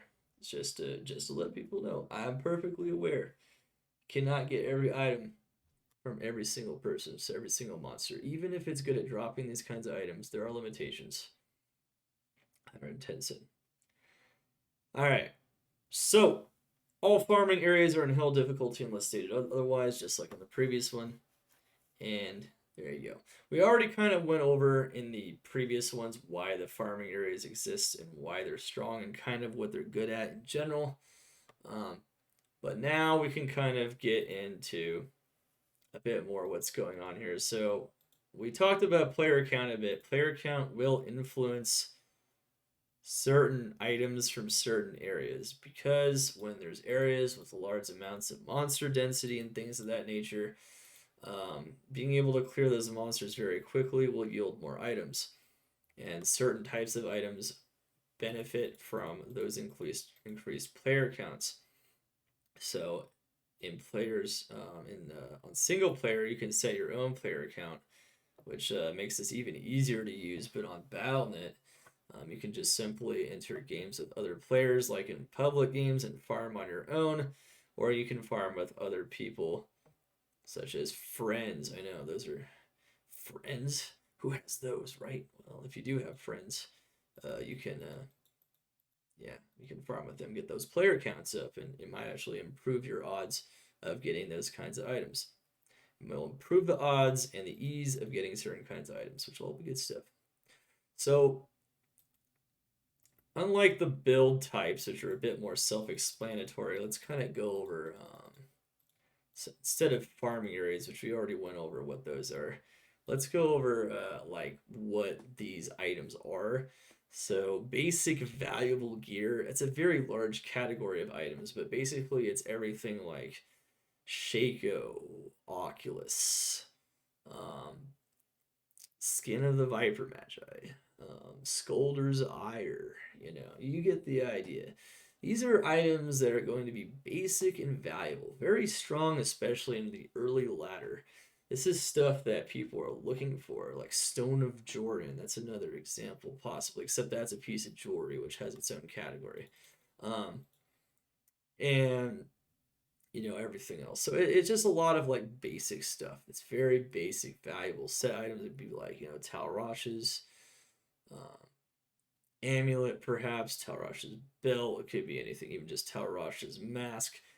These kinds of items will drop more frequently from the areas that are denoted as being optimal for them. So bosses tend to be really good at dropping basic valuable gear. Same thing with council members. Council members have really good loot tables for this. They drop lots of items and they tend to be really good at this. So if you have a build that's strong at Travancore and you want that kind of gear, it's not going to be a bad idea to go hit that up. Or if you're looking for that kind of gear and you're looking for high runes and you have a build that's strong at killing Travancore, you're in luck. Good trade value abounds up in there. And, one thing to note is that super uniques tend to be really good at killing at lower player counts. In some cases, some areas are even better at lower player counts because they don't have a lot of density, so it's better just to target the elite monsters, which means you want the monsters to have less health and you want them to be easier to kill, which means they might actually perform better on some items on lower player counts versus higher player counts, which is, I know, a little bit counterintuitive, but because maybe you're only targeting the monsters that can only drop that one item that's guaranteed, or you're only targeting the monsters that guaranteed drop two items in the case of Eldritch and Shank, or even Pendleskin, for instance. In this case, you can see, like, in some cases you'll actually have the lower player count outperform the higher player counts because it's just easier to kill Pendleskin in a lower player count to get that basic valuable gear, and that's all it is. That's all that reflects right there. And yeah, so for basic valuable gear, you can find it everywhere throughout the whole game. As you can see, there's not a single F. So F literally means it can't be found. So the D's are, well, this is where I would try to look for the basic valuable gear, but you could do it if you wanted to. The area might have some severe weaknesses in terms of accessing it or otherwise, blah, blah, blah. And, even though the pit is insanely good at dropping all kinds of things, the rate at dropping those specific ultra valuable but basic valuable gear is going to be a lot lower. So that's what basic valuable gear kind of is. That's kind of how to read it and try to see like where to farm it and whatnot and how it performs at different player counts.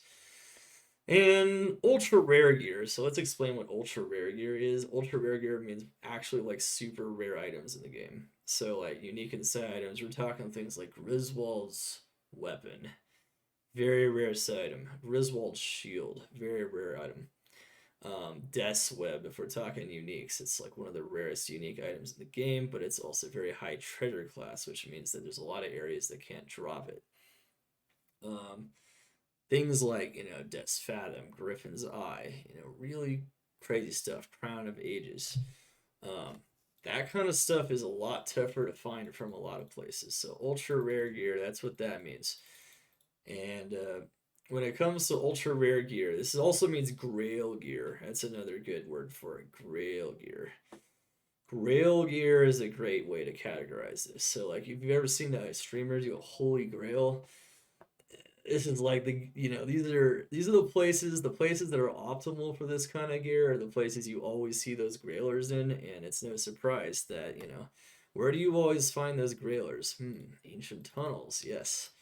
Pit, yes. um, Even River of Flame, you'll find the grailers in there sometimes because there's a lot of good elites to be had, especially near the waypoints. Um, Pendleskin, and you just see those grailers as farming Pendleskin 50,000 times? Absolutely. Worldstone, I mean, they're a bit more adventurous and have a build that's strong at executing those elites quickly in Worldstone. It's going to be solid for farming that grail gear. I know I did this a ton. Yeah, fresh socket, grail gear. So there you go. Like grail gear, grail gear. Of course, fresh socket is only one monster, so in higher player count, it's pointless. You literally just make it harder to kill fresh socket, so his efficiency goes down. See, that's another good example of that right there. Um, Whereas with Pendleskin, he has minions, so the minions, even in players 1, can provide some benefit, and they also provide even more benefit in higher player count. But at all benefit, it's going to be good for Grail gear. So yeah, ultra rare gear, aka or ultra rare gear, aka Grail gear. Okay, all right, sweet. All right, so we're also talking like crazy stuff. This is super rare and useless, like Stormlash and well, no, not Stormlash. Actually, Stormlash is useful. That's useful for Kixen, but I meant like Storm Spire. Sorry, not Stormlash, Storm Spire. Things like that. If you want that Grail gear, that's definitely where you're looking for it. And there are some places that literally cannot drop it. So you see all these Fs here. There are monsters that literally just cannot drop it. And the minions can somewhat drop it, maybe in some ultra rare cases from Eldritch and Shank, which is why you have D's there. And yeah, like it is what it is. Like there's just bosses. Like they're treasure class restricted. I mentioned that there's just bases certain monsters can drop. There's certain items they can drop because of area monster levels and things like that. They're not going to be dropping a lot of that ultra rare gear, or any at all, in a lot of cases. Runes. Runes. Every monster in the game can drop the mid and high runes. So, every monster in the game can drop those. There's also no hard restrictions on those. However, there are areas that you're more likely to find runes. And everyone really loves trying to find runes. They ask me all the time how to find runes. So this is a pretty good resource. Just this one column right here will give you a lot of information about how to find runes. And if you compare it with your build and your area strength on your build, you're going to find out what area is good to farm runes on your build. Once again, that's how you want to use this resource if at all possible. And so, runes tend to benefit from player count more than almost anything else, especially it's the same thing with charms and gems and jewels, which we'll go over in a second, which is very similar to runes. But they tend to benefit a lot from it because when a regular monster is capable of dropping an item, that means it's capable of dropping a rune. That includes a high rune. But remember, different areas are restricted in different ways. So like Countess can only drop up to Ist from her rune table. So even though she's very good at dropping mid runes, and players 1 especially, because of her weird loot table that restricts the number of runes that drop if the player count goes up. Um, it's actually really good for up to ist, but it's still strong. But that doesn't mean that like you can farm. You're looking for Zod from her, you know. I mean, you could find it from one of her minions if possible, but it's gonna be rough stuff. Same thing with like other runes in general. Um, Hell Cows can drop every rune up through Zod though, so once the player count starts getting at least players 3, which is that really nice breakpoint for lots of items dropping, you're going to start seeing some really crazy rune returns in cows. Arcane Sanctuary, my personal favorite, the one I've written a guide on, or I've done a video guide on and have a huge data set for. Oh yeah, Arcane is the new meta. Let me tell you, if I could put S plus on this, I would, especially for the builds that are capable of doing it. Arcane is insane. Farming ghosts and chests is no joke for runes. And same thing with lower Kurost. Everyone knows all about the power of clickables, including super chests for runes. And then, of course, you have, well, not everyone knows, that's why this is here.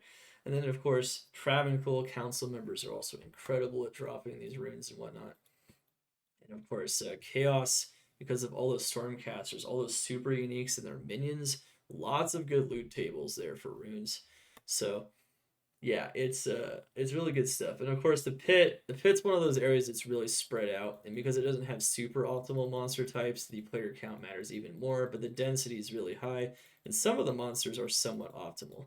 So sometimes the player count matters even more, and you'll see even more returns at higher player counts. And it just depends on what it is. Yeah. So yeah, it's all good stuff. Let's see. And you'll notice like bosses are not great places to farm runes. That's a general trend you'll see. And also places that don't have optimal monster types and places that are kind of weird or wonky um, to get to and otherwise probably aren't going to be the most optimal rune farms. But you'll notice even things like Pendleskin um, aren't insanely bad rune farms, especially once you can get some benefit off their minions in addition to Pendleskin because they have good loot tables for them. And people find high runes off Pendleskin all the time. So, like, it's not too bad. It's definitely a strong farming area, and the player count will matter the more it goes up.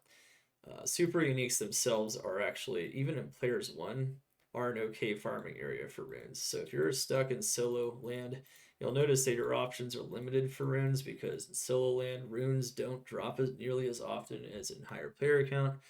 But you'll notice there's decent options. You got some decent, at least yellows and greens throughout that are not bad, or at least, solid solid stuff like Travancore and whatnot. You got a lot of solid options. Hitting the chest is still good, and a lot of the areas that are good in high player count are still good in low player count, and that's usually the trend with that. It's just that there's even more benefit with the player count. And charms, jewels, and gems, a lot of overlap with the runes. That's all I gotta say. So this is pretty self-explanatory. It's literally charms, gems, and runes. So runes, it could be any rune from, I mean, it mostly focuses on mid and high in terms of area strength, but it could be any rune from L to Zod. Um, and of course, depending on the area, of course, once again, not every area can drop everything. Even Travancore is limited to Cham rune, for instance. So just depends. Same thing with Arcane. Arcane is typically seen as limited to Cham. You could theoretically drop a Zod in there, but it's ridiculously tough. Of course, the charms, gems, and jewels, though, that is very similar. You'll see a lot of overlap, and that's because a lot of the loot tables that favor runes also favor charms, gems, and jewels. What a surprise. There are some differences, though, such as Countess not being a great source of these, because now we're talking about an item type that's not a rune. So, she pretty much only does runes. So that's not going to be that great. There are some small differences. Also, one thing to note is that Nightmare Cows can drop perfect charms like 520, so 20 life, 5 all red small charms. A lot of people don't even know that. So that actually makes Nightmare Cows an insanely good source of charms, jewels, and gems, and it competes even with Hell Cows in this regard. Hell Cows have some small advantages as to some even better charms that can drop at the very high end. but it's not very significant, which is why they're rated about the same. So, or I should say they are rated the same. So yeah, there are some differences there. You thought I'd go over a couple of them just to kind of explain my reasoning there.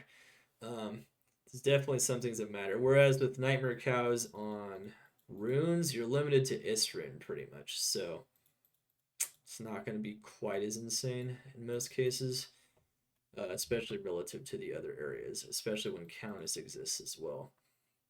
So these things matter. Remember, it's also comparison within the set as well. It's comparison between the areas within the charms, gems, and jewels section. Same thing with the runes and with every other area. So yeah, got all those fun stuffs. And we got yeah, I mean there's just certain areas you just don't farm for some of this stuff. Really, you can find them there, but you probably don't want to look for them there unless you get insanely lucky. Ironically, I found a jaw from Mephisto, and I rated it as a D. But I have to be objective. Finding a jaw from Mephisto is insanely rare. So you can always get lucky though, It's like I don't recommend farming it for runes, but you could. You can always do it as long as it's possible. If it's not possible, it's enough. So keep that in mind throughout this whole one here and throughout the whole item type farming area tiers. And jewelry, once again, you'll see some small differences here. Like jewelry is so good in Travancore that it's just so good, even at like low player count. Like Travancore is stupid for jewelry. You'll notice some trends across farming areas. By the way, with items, you'll notice some areas are very broken in general. Like you'll notice like chaos, it doesn't matter what you're looking for. Look how well balanced that is. Strong or optimal, and in the very worst case, it's okay. And that's just for base items. That's because there's so many Stormcasters in there, and they can't drop base items. So it's it's it limits its ability to be super strong, especially at players one. But you'll notice that some areas, like Travancore, the only thing it doesn't drop is ultra rare gear, except for like things like Metal Grid and Wisp Projector, because it can drop ultra rare jewelry and things like that. But you'll notice though, you go across like Travancore and the only thing that can't drop is like ultra rare gear it struggles with because there's only like a few instances where it really can, but there's some good instances for sure. And then like base items, not at all. And everything else is like S and A, like all the way across. Like it's just super strong. And like, World Stone, very balanced area. World Stone's only B and A all the way across, so as long as you have a build that's strong at farming it, um, you're set to go. Chaos is insanely broken. Like Chaos is just like super strong. So yeah, you can kind of see this. There's some areas that are like doesn't matter where you're at or what you're trying to farm. It's just a good area, just overall.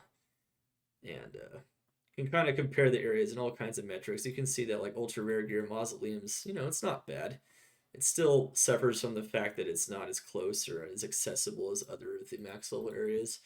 But then you'll notice that almost everything else Mausoleum is bad, except when it comes to base items, um, because uh, base items are you can farm racks. So, for instance, the player count is irrelevant. You'll notice that it's A tier across the board.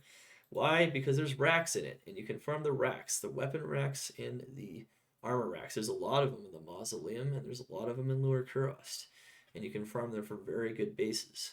And so it just depends on what you're looking for, of course. So you can always find the items in there and whatnot.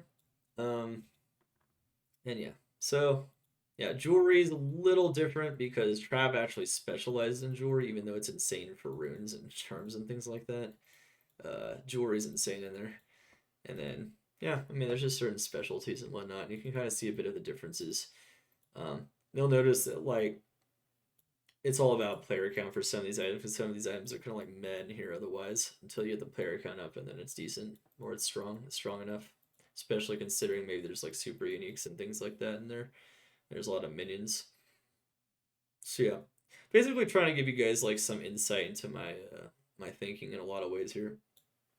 And yeah, Yeah, really good stuff. And of course, one thing you might notice, now I kind of went over every section. And base items, by the way, are like white ethereal socket items. So basically rune word bases, these kinds of things, right? And in some areas it literally can't drop. Like bosses literally cannot drop rune word bases. It's impossible. Um, and so once again, you don't do that. If you're looking for rune word bases, though, you can never fail in the secret cow level, right, chat? Right, YouTube? I think everyone knows that one though. Just in case they want to know. So, so, there are some areas that are insane, and then there's some areas like Worldstone that are also insane because the density is super high. Monster density is reflected in some of this information. Like I said, it's all very solid stuff. And you get at least a general idea of where they're at, and then you can make your own determination of, okay, well, I kind of want these items. Maybe I want a little bit of some of these items and maybe not these items. And then I got this build here, and say I'm the Bone Spear Necro using Corpse Explosion. I could check out that, say I want to farm the Flare Jungle, well, I can at least see what I'm up against, right? I can see what we're getting ourselves into and see, okay, well, it sounds like a very decent time at life. Maybe we'll do it for some fun, you know? One thing you might notice that is notably absent from this list, and something I should mention, is there's no gold. So gold is an item technically, it's an item in Diablo 2. There's no gold. You might be like, what? How could you leave out gold? Gambling is so good in D2R. Where's the gold at? And the answer to that question is the gold is literally in one area. So I didn't include it because it's so boring. The gold is in Travancore, like everything else apparently, as you can see, except for like ultra rare gear to a pretty large degree. But um, yeah, it's a Travancore. It's a Travancore. It's a Travancore. You could also say any council member, right? Council members throughout the game, the gold is good, right? And what is the only build? You might notice there's a build I also didn't include. So if you go to the Barbarian, you're like, wait, where's the Gold Find Barbarian? It's because the Gold Find Barbarian, here's what it would look like if I made a Gold Find Barbarian. I'd put it over here, and I would have S's in Travancore. And guess what would be everywhere else? You guessed it, F's. So I didn't really feel like that'd be very good to include there. Just you do know there's other builds that are highly specialized, all right? So there are other builds in Diablo 2 that are highly specialized. They're so specialized, and gold is such a highly specialized thing that you don't need to worry about it. We already know it's good at finding gold. Um, you could argue that there are other builds that can kill Travancore and can find that gold, but you get the idea. The gold's going to be in Travancore, and the Gold Find Barbarian is only going to farm Travancore. Okay, so yeah, there are some builds that are notably absent here that deal with like gambling. Once again, there's no Ubers, and there's not really focus on gambling. It's all focused on farming items of different types with builds that are strong in different areas, or at least decent, and to avoid those areas if possible, unless you want a challenge, that are not. Like, if you want to farm Mephisto with only Poison Nova, a Poison Nova Necro, unless you have those Erdars, it's not going to be fun. And it's going to take a while to get them, so it's going to be very inefficient. So overall, this is meant to try to increase your guys' farming efficiency and to make the most use out of your time overall across the board. So you can see farming in Dario, which has an incredible amount of poison resistance on a Poison Nova Necro, might be kind of painful. So painful, in fact, I don't recommend it whatsoever. So yeah, you can kind of see like this is we thought about it all. We thought about as much as we possibly could. You might be able to argue. You can definitely make some arguments. I know you can. That there might be some small differences, but let me know once again if you see any other crazy differences in how you think about it, how like what you've done in there, and otherwise, let me know if there's something super confusing, of course, and we'll of course go over that and whatnot. So yeah, and remember guys, player count is important. player count will influence things. It will make things easier in your life in a lot of cases. Not all cases, like in the case of farming racks where player count doesn't matter or where it's impossible, but it will make things easier. In some cases, like with ultra rare gear, you're only targeting elite monsters, so you might actually want to stick in low player count, which is usually what you see. Once again, this is all about those grail items, man. This is grail gear, so might see those grailers once they start getting they're always zerking the pit in players one, right? Of course, you can still find a lot of ultra rare gear by taking advantage of the density in the pit, not just the elites. So it just depends on the area. Whereas it's a lot harder to take advantage of density in a lower density area like mausoleums, so you're better off in lower player count. There's just a lot of stuff to take into consideration. However, I try to do my very best for you guys to take as much into consideration as possible when making this so that this information is more easily digestible. All you gotta do is look at the colors and go, you gotta know what your build is too, and you gotta know what you want to find, but that's all you gotta know. That's all you gotta know. All right, so what we got here. All right, so yeah, so we all know what this is all meant to do now. Let's go back to where we started. I kind of went over kind of like what the areas are and some of their like strengths, weaknesses, and qualities. I didn't go over everything, of course. There's a lot more things that are taken into account, like the fact that Nilithok can be immune to almost any element except for magic, and these things definitely affect how I rate different builds and their performance on things like that. There's always more stuff I can go over, um, but yeah, pretty crazy, right, guys? Pretty crazy, and I really hope the D2 community enjoys this. Anyway, let's go into all these beautiful, awesome colors. Let's go into. Imagine if you forgot to click record. I did. This video's bordering on 2 hours now. All right, so let's go. Let's do a Q&A. Let's go a Q&A, guys. So Q&A. So, oh yes, people keep asking about Orb and Meteor. By the way, this is a build. Meteor is actually listed here as a specific hybrid build on the Sorceress. Remember to use a scroll bar, so there's definitely things hidden around. How did you log in? I am not currently playing the game at this very second, but I logged in earlier. Does chaos farming imply only seal popping? So all right, so seal popping is a farming method, not really a farming area. That is so when we make those area farming guides on Maxwell, which will get really nitty gritty into how areas are optimally farmed. Seal popping is one of the optimal farming methods in Chaos, arguably one of the best ones, if not the best one, especially if you're looking just for runes and item bases and things of that nature. Um, these tiers assume that the build is farming the area itself for the most part.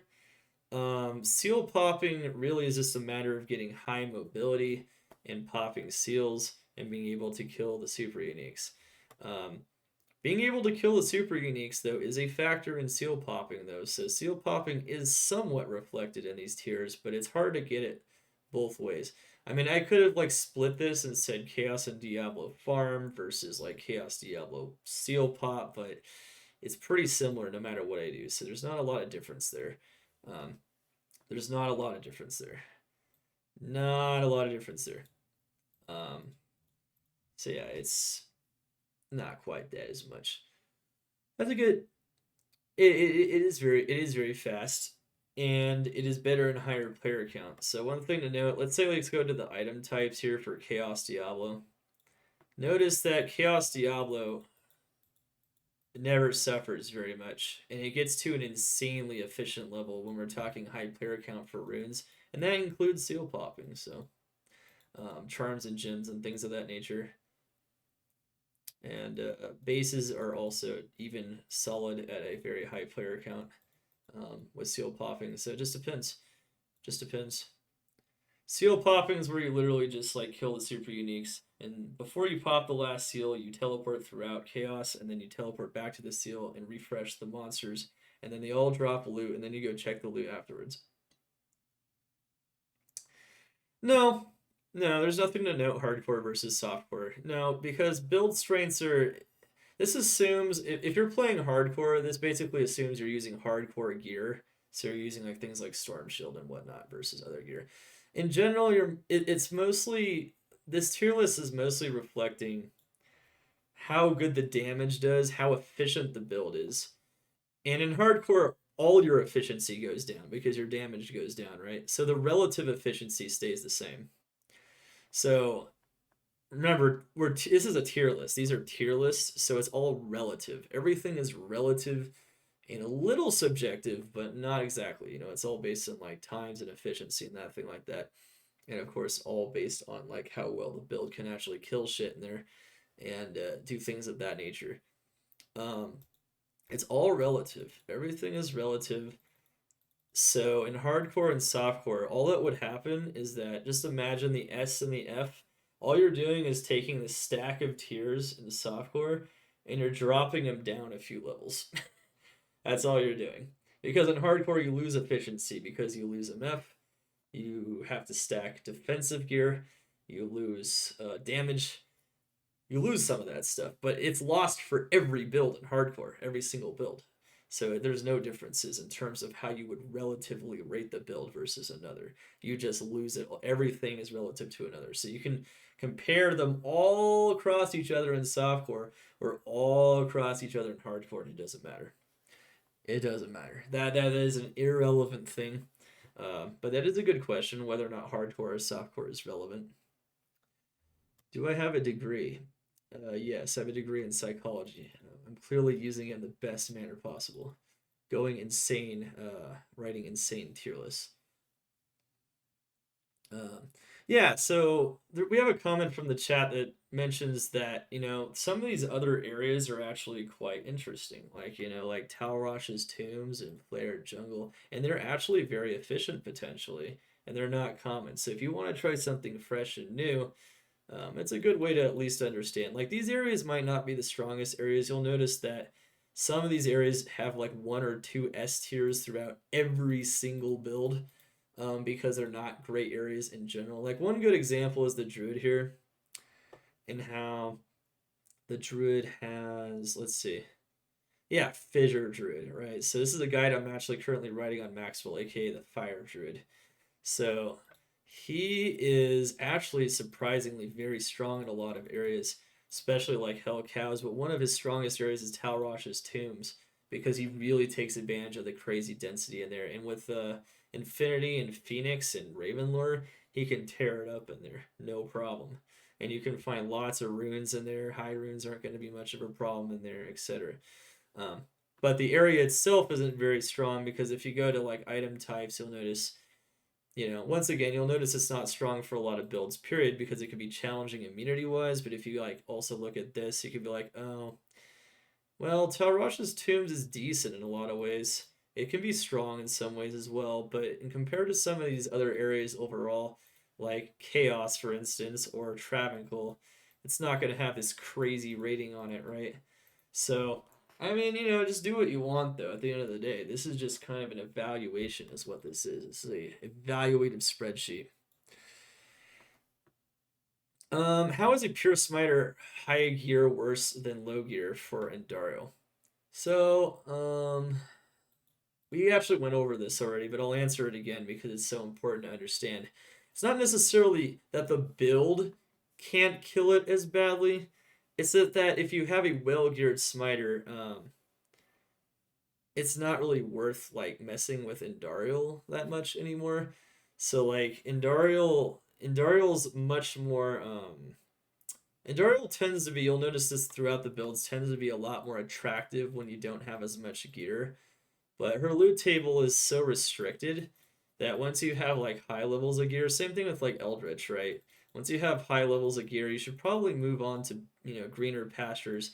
You'll notice the A tiered areas where they do exist, tend to be those greener pastures. They tend to be a bit stronger. So once you have a build that's strong, I don't know why you would mess around with that crap anymore if that's what you're trying to farm. Yeah, it's an easy one shot, but that's not really the point. The point is like, should you farm that area with a high amount of gear? Um, the answer is not always yes, even if you can kill them. So it's not just clear speed. There is some other information that is conveyed here, such as this is a good example. You see all these SCs all the time, like for Nightmare Eldritch. That's because if you're farming Nightmare Eldritch with a fully geared Hammered In, aren't you just wasting your time? That's what I would say anyway. I mean that's a little subjective. I could have chosen to just make it purely based on like clear speed and efficiency, but I thought I also wanted to kind of include like, well, nah.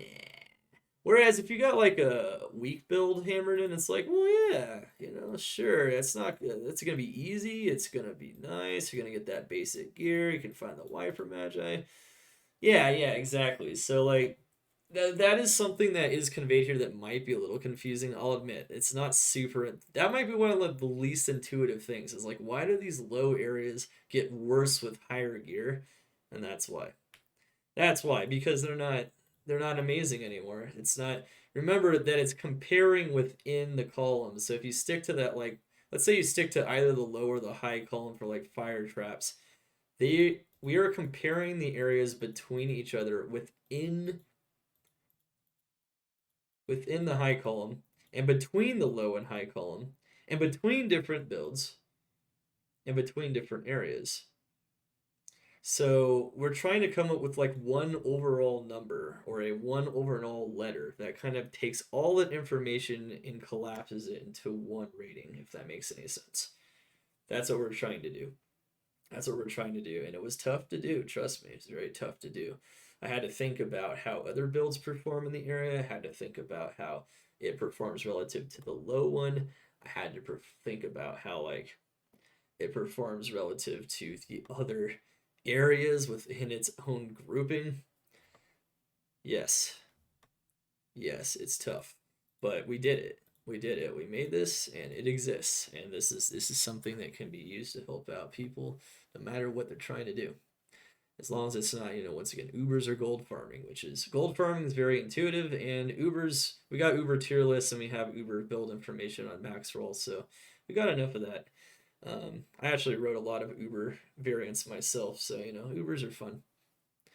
So many variables there are, and that's why condensing the information is tough. This is why when someone in the chat asks me what is the best area to farm, you can see how tough this is. This is why I'm always like, but this is Diablo 2, man. There's so much I could say about that. That's why when someone asks me that in the chat, I'm always like, what is your build, bro? I need to know your build. I need to know what you're gonna farm. Remember, I always ask those two questions. These two questions I always ask back to the chat when they ask me what the best area to farm are now answered right here. They're both answered. We got all 7 classes for the builds, so you can look up your build, and then you can look up your item type that you're looking for. Those two questions that I always ask back, that's how you do it. I don't need to answer anymore. I can just link this exactly, and they can find it themselves exactly. I can link the video too if they want, more information.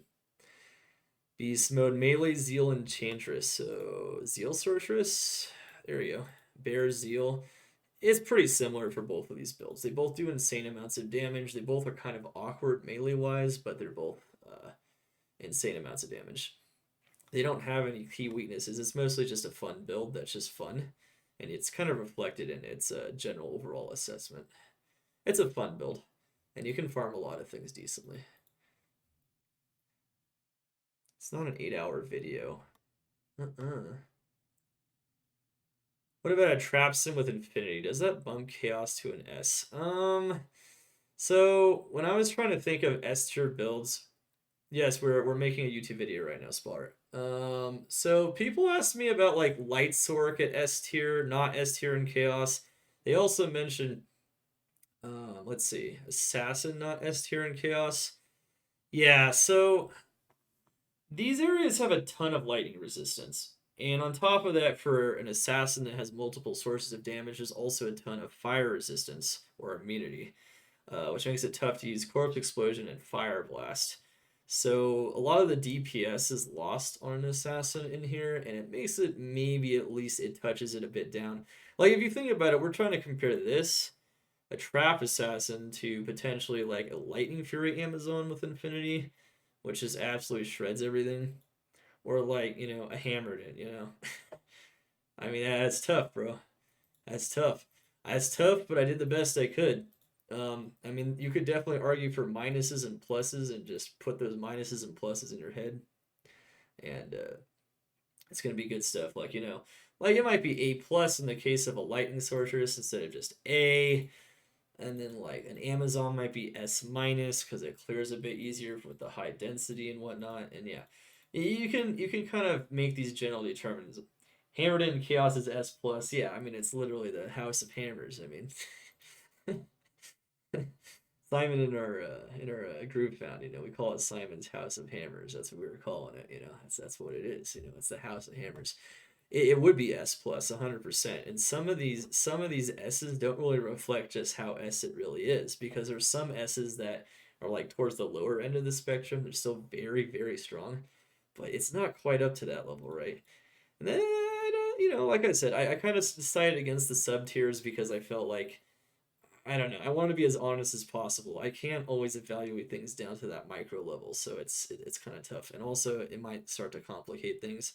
And then people would also examine it under a microscope even harder than they probably already will, even though it is what it is. So, I mean, um, and the only reason it's not S in both cases is that this is a very hard area for someone in close quarters to start doing damage. So it can be solid even without crazy gear though. Um,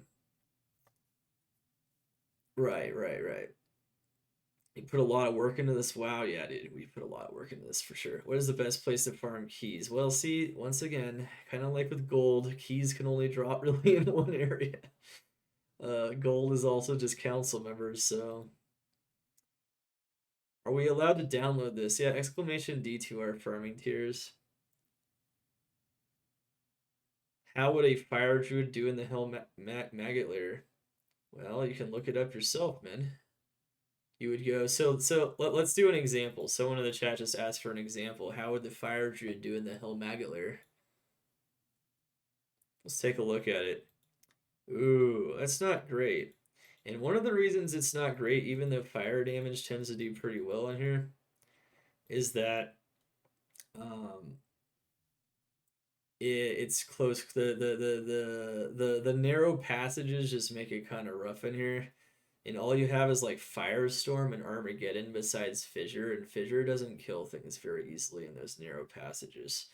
So that's not very great, right? I mean, it's not going to be good. Whereas if you go to the Fireball Sorceress, like, ooh, hey, that's actually a strong farm, the Maggot Lair, and it is. It's a very strong farm on a Fireball Sorceress. So it's like, okay, well, but that's because Fireball works differently from Fissure. Fireball, you can literally telestomp them and just like blow them up instantly. So it's very different how the build operates in there. This is end game or leveling. So we have gear level, low, and high. The level of the character doesn't matter as much. It's more about like whether or not you're on starter or budget gear.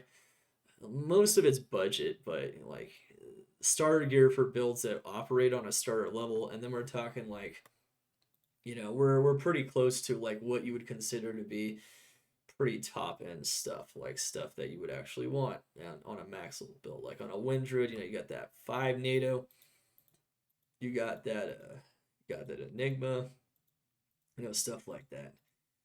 You might, of course, you have your Spirit Monarch. You got your faster cast rate. You probably have a faster cast rate crafted, Amy.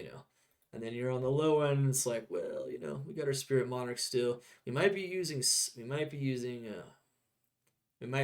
like a Spirit Sword. We might not even be using Hodo yet. Stuff like that. It's kind of hard to see. I try to give you like a general sense. So the level of precision, once again, this is This is a very good for a general understanding, but you know, when it comes down to it, if you wanted to microanalyze everything, it would have to be like there'd be like 10 different gear levels and every single, you know, microcosm of how the area is farmed, and you can just like I said, you can go into everything. But this is a general sense, and I feel like it gives people like confidence in like what they want to do, you know, in terms of where they want to farm it. And I think it's pretty good for that. So massive spreadsheet. He likes massive spreadsheets. The APA god. Maybe at one point. Um, so it's not for leveling necessarily. We're talking. So it explains here, by the way, if you ever forget anything I say in the video, these notes on the side here is pretty much all the explanation you need. It is self-explanatory. I made this video just for more detailed understanding of my thought process in producing this kind of stuff and what we're trying to, what this letter means here at the end of the day, and what kinds of comparisons that it's trying to combine and understand, and what it's trying to convey, that it's a good farming area for, you know, high or low or whatnot. Anyway, and you know, this is a good farming area for, you know, runes and stuff. And yeah, and it gets even better with player count. You know, you can kind of see that, you know, it is what it is. So yeah, man, it's really good stuff. It's really good stuff. And I feel like for newer players, not just newer players, but even returning players and veterans, they'll come back, and this will kind of, you know, give them a bit more of a grounding. 'Cause, you know, not everyone's memorized all the immunities in Diablo 2, like the monster immunities that tend to be in different areas, like I have. Not everyone's tried all these builds. They might want to try to make this build, but they don't know what to do with it. Um, could be whatever build it is. I mean, it could be a Warcry barbarian, you know, that focuses on mercenary killing with Warcry, you know, which is mostly players one, but hey, you know, they could do it, and you can see it's pretty good for some things. So yeah, I mean, if you wanna mess around with anything, it's gonna help you at least have a general sense of what's gonna be a good time to farm and what's not gonna be, and then you can just you can do whatever you want. I think it's going to give people more confidence in making more builds as well, exploring different builds. Because then they're like, well, I don't know how to play this. I've never played this. I don't even know what it's good at. Fire and hell, it's probably garbage, right? Most areas are trash. Why would you ever make a fire sorceress in hell mode?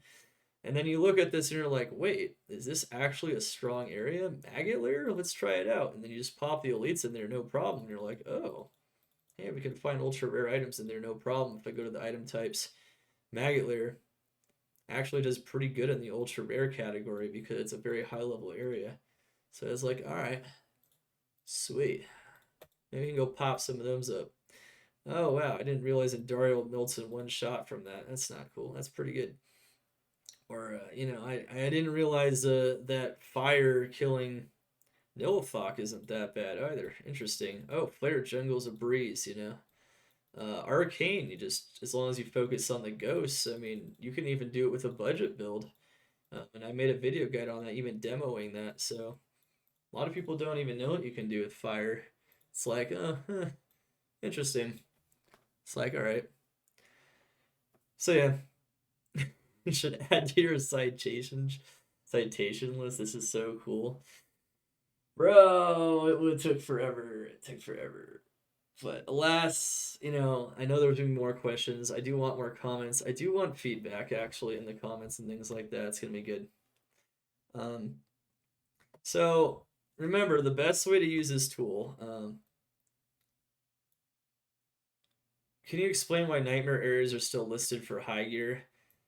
I mean, yeah, there's drops. So okay, the reason why you would still list this for high gear is because let's say you're only searching for like Stone of Jordan. That's not a bad idea. It's just for if you're searching for most things and you have a max build Blizzard Sorceress, it's going to be kind of silly.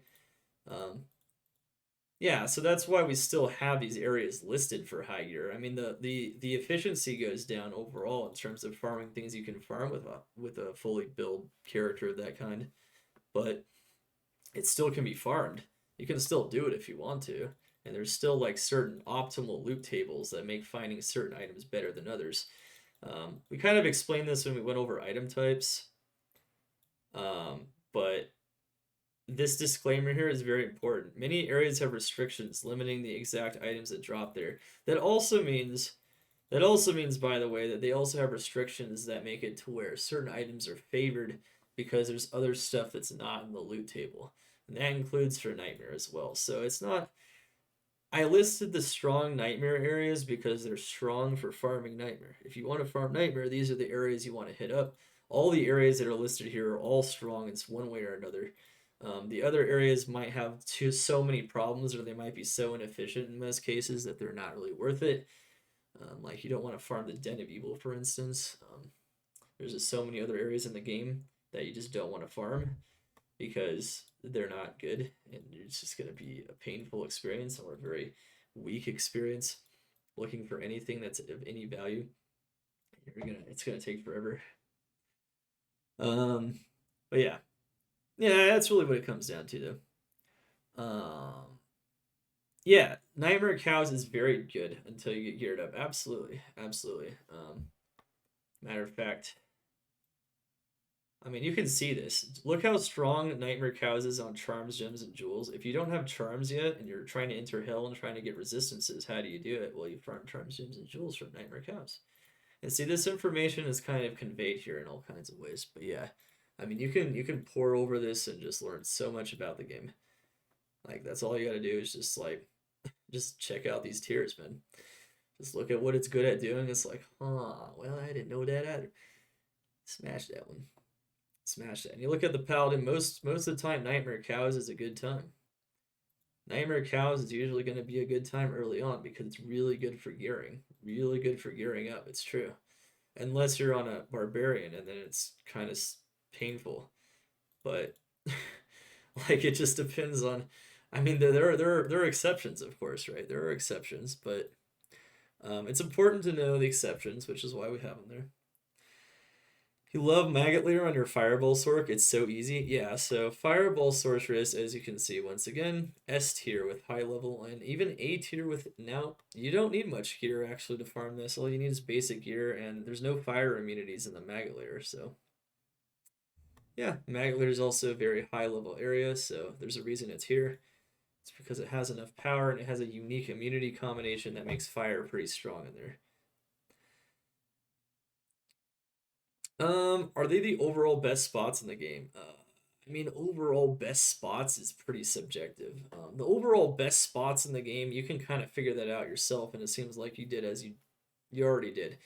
Um, Especially if you look at things like item types. The item types list is very revealing of what are some of the strongest areas. Like the pit. Look at the pit. The pit doesn't have a single C in it. Not a single one. That is how well balanced the area is. And that's because it's low HP monsters, very high density, max level area, can be farmed by almost anything, and it can drop almost anything at least decent rates at players 1. And then once you get the player count higher, it's hard to not see an S, to be honest. Except when it comes to like that basic valuable gear in those high level areas is not really where you're looking for it because it drops so many other stuff that it can be hard to find things like that sometimes just farming the pit, right? But that's about it. Like you're right, you're 100% right about that analysis there. That there are certain areas that are stronger than others. You can see the pit, chaos is insanely strong. You can see worldstone is insanely strong. You can see ancient tunnels is pretty darn strong.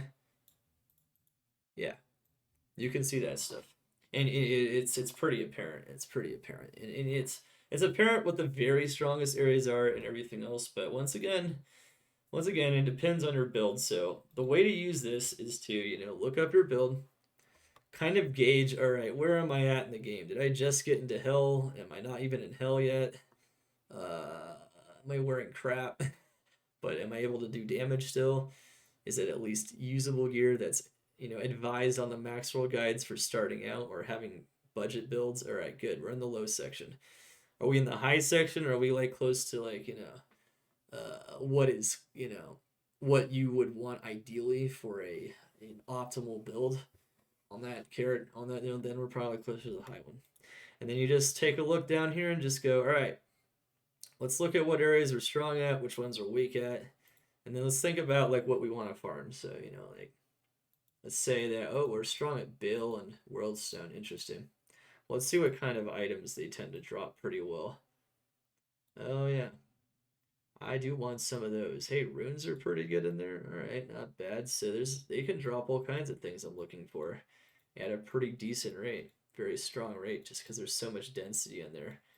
And there's so much other stuff in there as well. So yeah, I mean, you can kind of just like take a look at that and be like, huh, well, that's pretty nice. It's got a very well-rounded set. We can farm it very well. Let's get to it. We got infinity. We're set to go.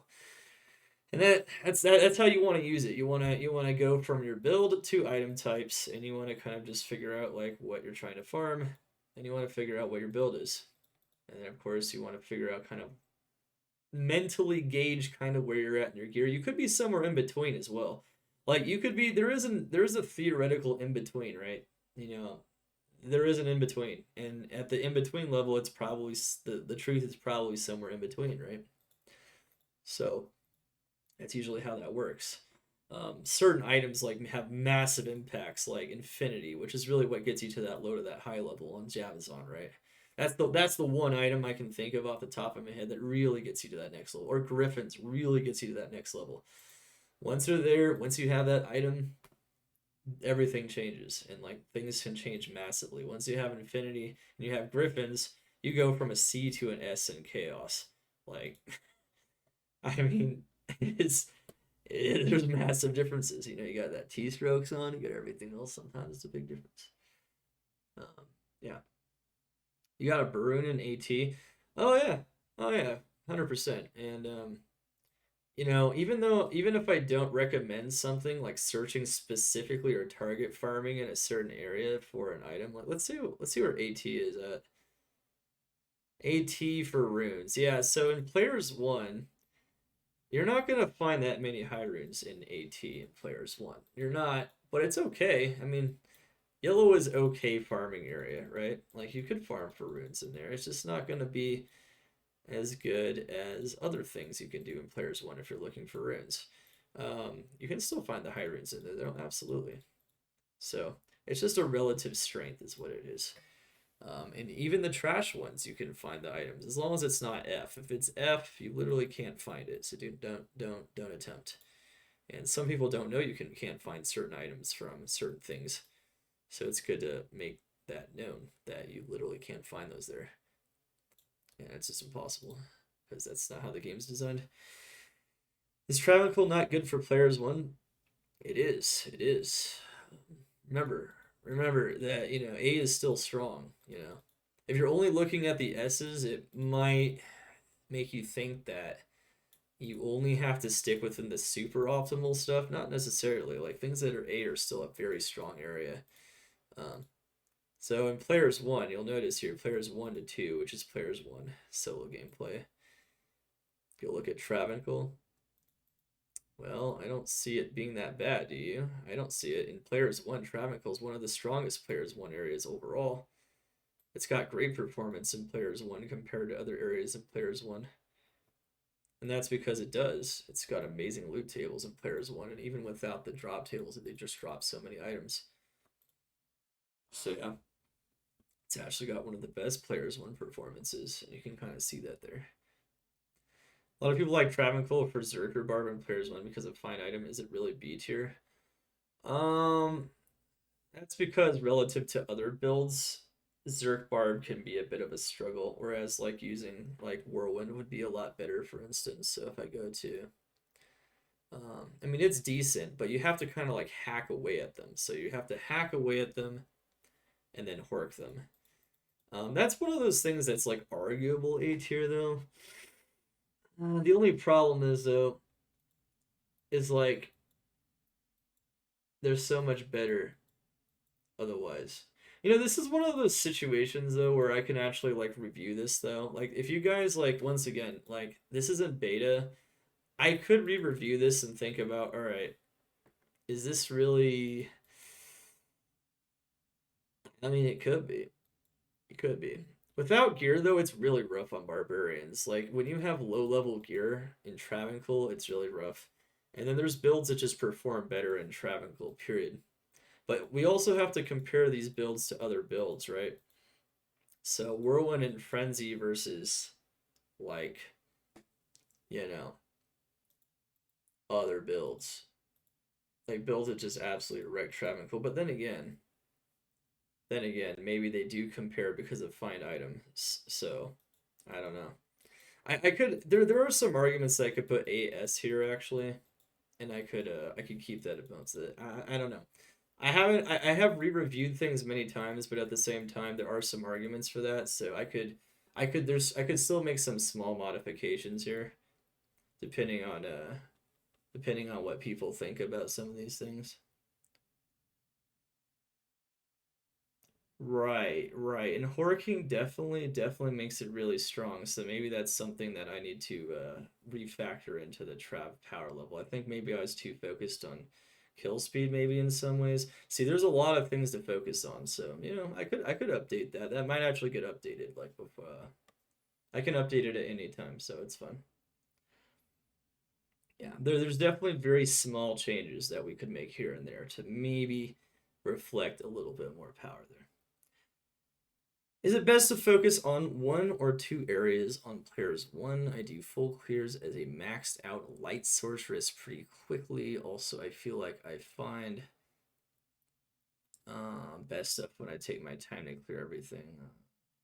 Yeah, no, players one's really good. Whatever you can do, Nostalgia Cat, man. Whatever you can do, right? So there's also a timer on games. You have to take that into account, my man. Yeah. I might wanna I might that's actually a good question. So there's definitely things we could re-review. I'm actually gonna probably re-review some things just because I've seen some feedback already, and I might get like some we might have some minor adjustments here and there. Always good stuff. Um yeah. Best build for Horking Trav. Well, technically the Goldfine Barbarian is usually best at Horking Trap, which is probably what I was thinking, is that it's not even a build that's listed. That's probably what I was thinking when I put those there, but I don't know. I don't know. Just because it has Hork though, maybe you can argue you can put those up there. And I think maybe we should put some S tiers in there. I think that's possible. I think it's that strong once it gets to that level. Yeah.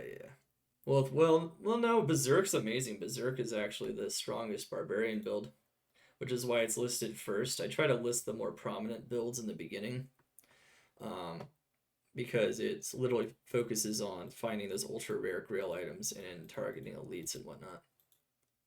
So yeah, solid, solid, solid, very solid. Grunting and Berserk is solid. Well, one thing to note is on my Berserk Barb farming guide, I think I have Travancore listed as a starter zone. I don't remember though.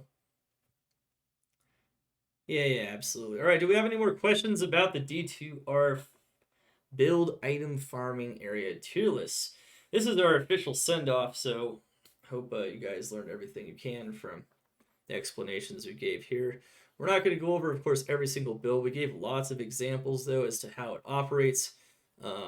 With feedback, I might make some minor adjustments because, even though this is in beta, this is not my considered to be my final product yet. It is in beta. It's close to the final product, very close. So there's some things that might be minor adjustments. So you might see some small differences emerge as I continue to pour over it and just think in every way possible how to understand the information. So yeah. What do I mean by the columns low and high? Gear level. Gear level. So Poison Nova, gear level, low, high. So it compares starter budget setup performance versus ideal complete near complete setup performance. That's what it compares. So you can compare a lower lower level build versus a higher level build in terms of its power and strength. You'll notice here that as long as you have a budget poison necro, it performs insanely well in the pit. So well that it performs only a little bit better with high level gear, and it performs so much better that it's still S tier anyway. It's such a good performance in the pit. It's just good across the board. So sometimes it doesn't matter too much. Sometimes it's just really good in that area, no matter what, and that's just where you want to be. The other thing is you also have to evaluate like where it is relative to other areas, and if you got a budget poison necro, the pit's the place to be relative to these other areas, like so much so that it's optimal. I don't know what a power pivot is. Love the spreadsheet. Yeah, so you guys can access it at any time with this link. This is a published spreadsheet. As you can see here, though, it's updated automatically every 5 minutes. So if I decide to make edits to it, it'll just be updated. And then you guys it'll be reflected in the new one. Travancore is insane, dude. Travancore is like a bonkers area. We've talked about this on this list, but you can just see it too. Look how many S's are in Travancore. It's so good. Look how much insane gear it dropped. It's got amazing loot tables, incredible stuff. You live in Trav? You can. You can 100% live in Trav. You can get all your wealth and all your trade wealth and build all your characters in Trav. If you want to live in there, you don't have to farm anything else if you don't want to. You don't have to. The council members there are just too good. I'm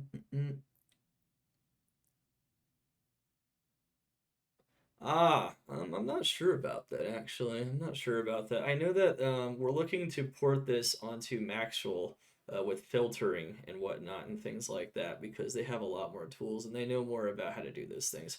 I can make a visual. This is the extent of my computer knowledge, all right? Some people know like how to do advanced coding and things like that and how to create like tables and like how to like create filtering and whatnot. So we might have a version of this using this data on Maxwell as well where you can just like do inputs and then just find stuff. What's the council even do in Trev? What do you mean, what does it do? Oh man, they guard the compelling orb. Yeah, they're part of the quest boss, man. They're Mephisto's loyal servants. They feed off the trough of Mephisto. They amass wealth, yeah. If gold was an item type, by the way, council would be S across the board there too. Matter of fact, it'd be like triple S, and then everything else would be like nothing.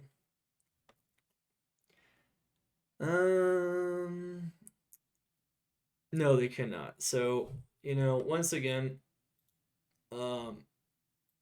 Travancore is not good at ultra rare items. And this includes like the very rarest set and unique items. That includes things like Talrosh's armor.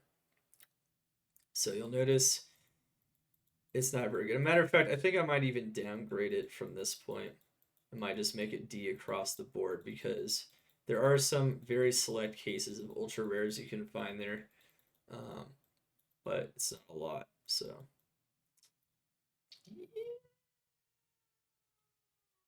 just take them out. I might actually downgrade that one. Travancore's really bad at ultra rare gear. That's not what you're looking for there, though. Things like Griffins and Tal's armor and things like that, not good. There you go. See, Gecko Care knows all the lore. See, I don't remember all of it. Okay. I guess that's not my specialty. Makes sense. They got corrupted. I mean, it's true. What council member doesn't become corrupted though? Let's be real. Yeah, man. They aren't good drop rates, man. So you might notice that, we do evaluate Bale and his waves. And you'll notice Bale and his waves actually performs way worse. It's decent and okay than most of these other farming areas. And that's because farming Bale and the waves takes forever, so it's inefficient, even though they can drop every item in the game. And so overall, there's a lot of consistency with Bale and his waves. But you'll notice that uh, the drop tables aren't amazing, especially with the Bale waves themselves. They're actually pretty bad drop tables, even though they can drop every item. And yes, they have decent density, but you have to wait for each one. They're definitely not as strong as some of the other farm areas. World Stone is way better, so just sticking to World Stone is actually usually way more efficient than messing with that. However, that being said, not everything is an item type, right? So if you're just looking for experience, all you got to do with experience is just see what your build can farm for experience. What high level areas can your build farm effectively, and then you'll know what to farm for experience. Experience is insane for Bale Waves. If that was an item type, which it's not, uh,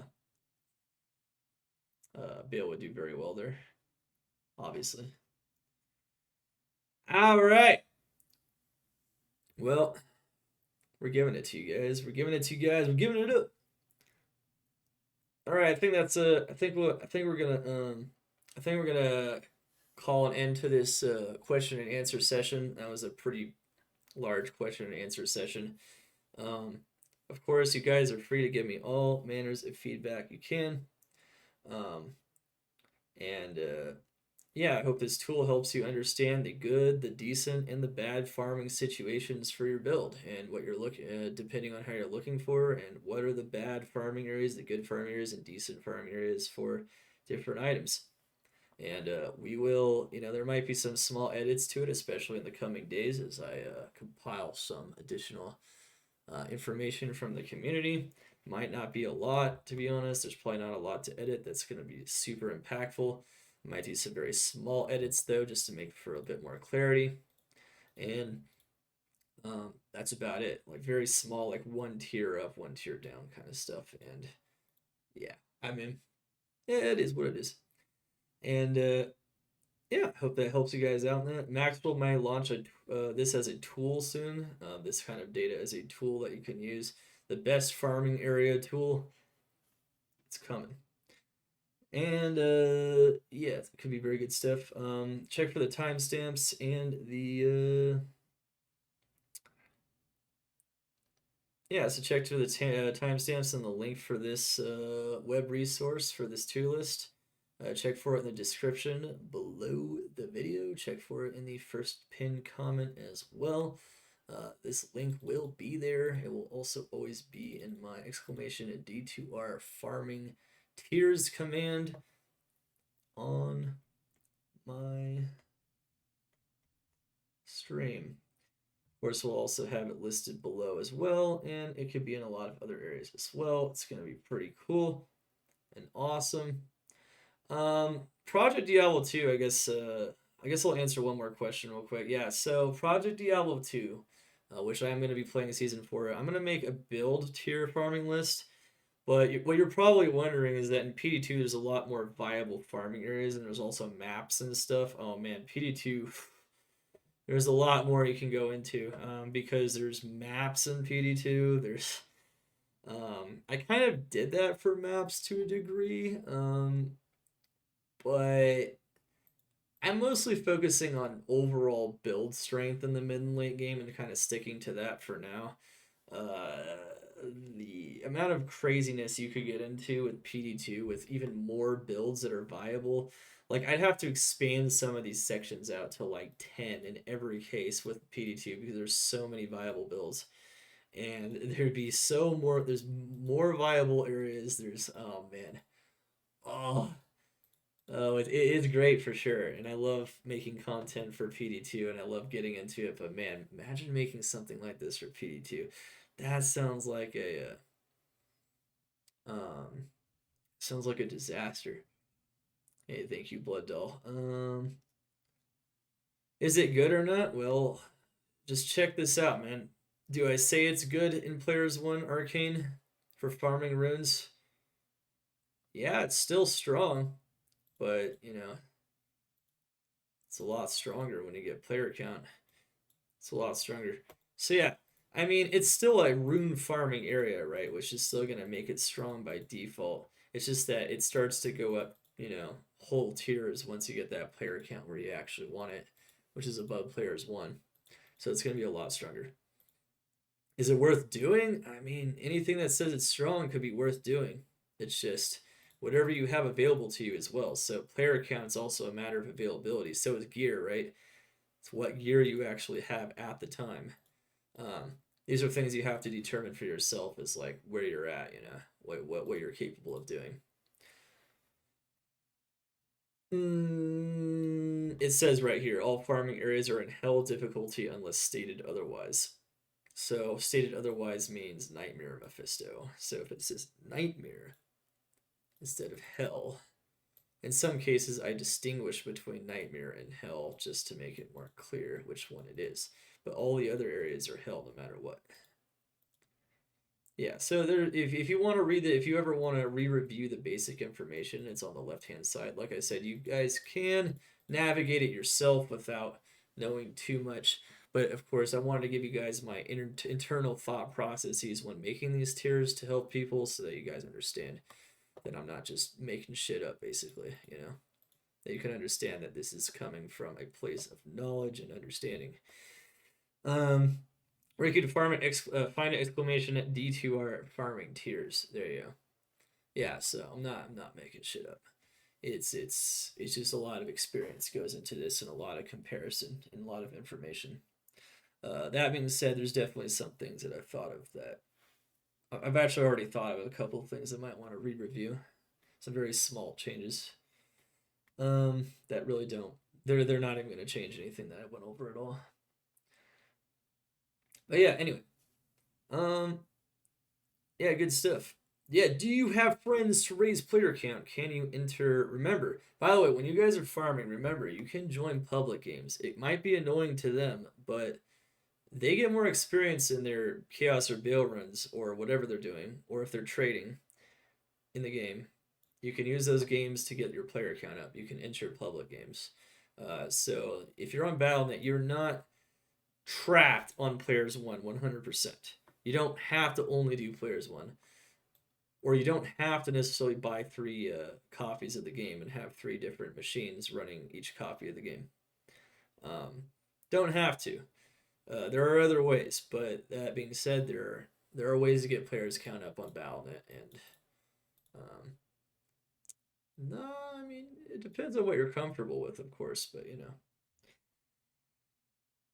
Yeah, and you can find MF parties. You can group up with other people. You can literally just solo farm your own areas, and then with the other people in the game, then you can go make a new game when people are kind of done with their areas. So yeah, it's good stuff. You can always get player count. Player count is more important in some situations than others, and that is reflected by this tier list. All right, so yeah, hope you guys enjoy this insane resource. It was a lot of work. Once again, Maxwell may launch this as a tool on their site soon, and check for the timestamps and the link to their link to this web resource below, in the description and in the first pinned comment. I hope you guys enjoy this insane resource. It was a lot of work. I did it for the community. I didn't even do it for Maxwell, who I'm contracted by, but I didn't even do it for them. I didn't have to. It wasn't. I just wanted to do it because it's sick, and I showed it to the CEO of Maxwell. He really likes it, so hopefully we can get that on there. And now you guys can be empowered to find all of your farming area questions yourselves. I'm always looking for more feedback and whatnot. Just feel free to DM me or comment in the YouTube section below in the comment section. And let me know what you were able to find in these farming areas. Let me know how this helped you as well, to optimize your farming and to be even better. And yeah, and let me know how it helped you optimize your farming, find the awesome items you were just looking for awesome things to trade, whatever you're trying to do. I hope this helps you out, guys, a lot. All right. But yeah, see you guys around for more D2R action, including Hardcore Ladder to 99 in P2 Season 4 with the Hardcore community, which is likely just over the horizon. And like and subscribe, of course, if you enjoyed this video and you enjoy this awesome new resource that I produced. And remember to check out the other guides on here, including my Arcane Sanctuary farming guide if you're totally confused by what farming specters and super chests is, or what Arcane Sanctuary farming actually is. And yeah, check out all kinds of things. Also check out that Finding Mephisto guide as well if you don't know how to find Mephisto. There's a lot of things that can help you out. Maxwell is also producing guides to help you understand how to farming areas, a lot of the really popular ones in more optimal fashions as well. So there's always going to be more information for how to get even deeper into this. Um, but in general, having that broad based information as to where to farm is not bad because there's a lot of potential options in Diablo 2. Anyway, let's get it. And let's go. Dark Ability. Over and out. Let's get it. See you guys next time. Crazy.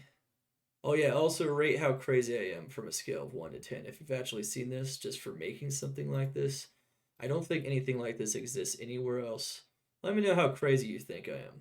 If you think I'm a little mental, that's okay. I'm not gonna hold it against you because this is definitely next level. All right, anyway, see you guys next time. Peace out. Let's get it. GG. Find those farming areas. Find those best areas. You will know now. Get it. All right, see you guys next time.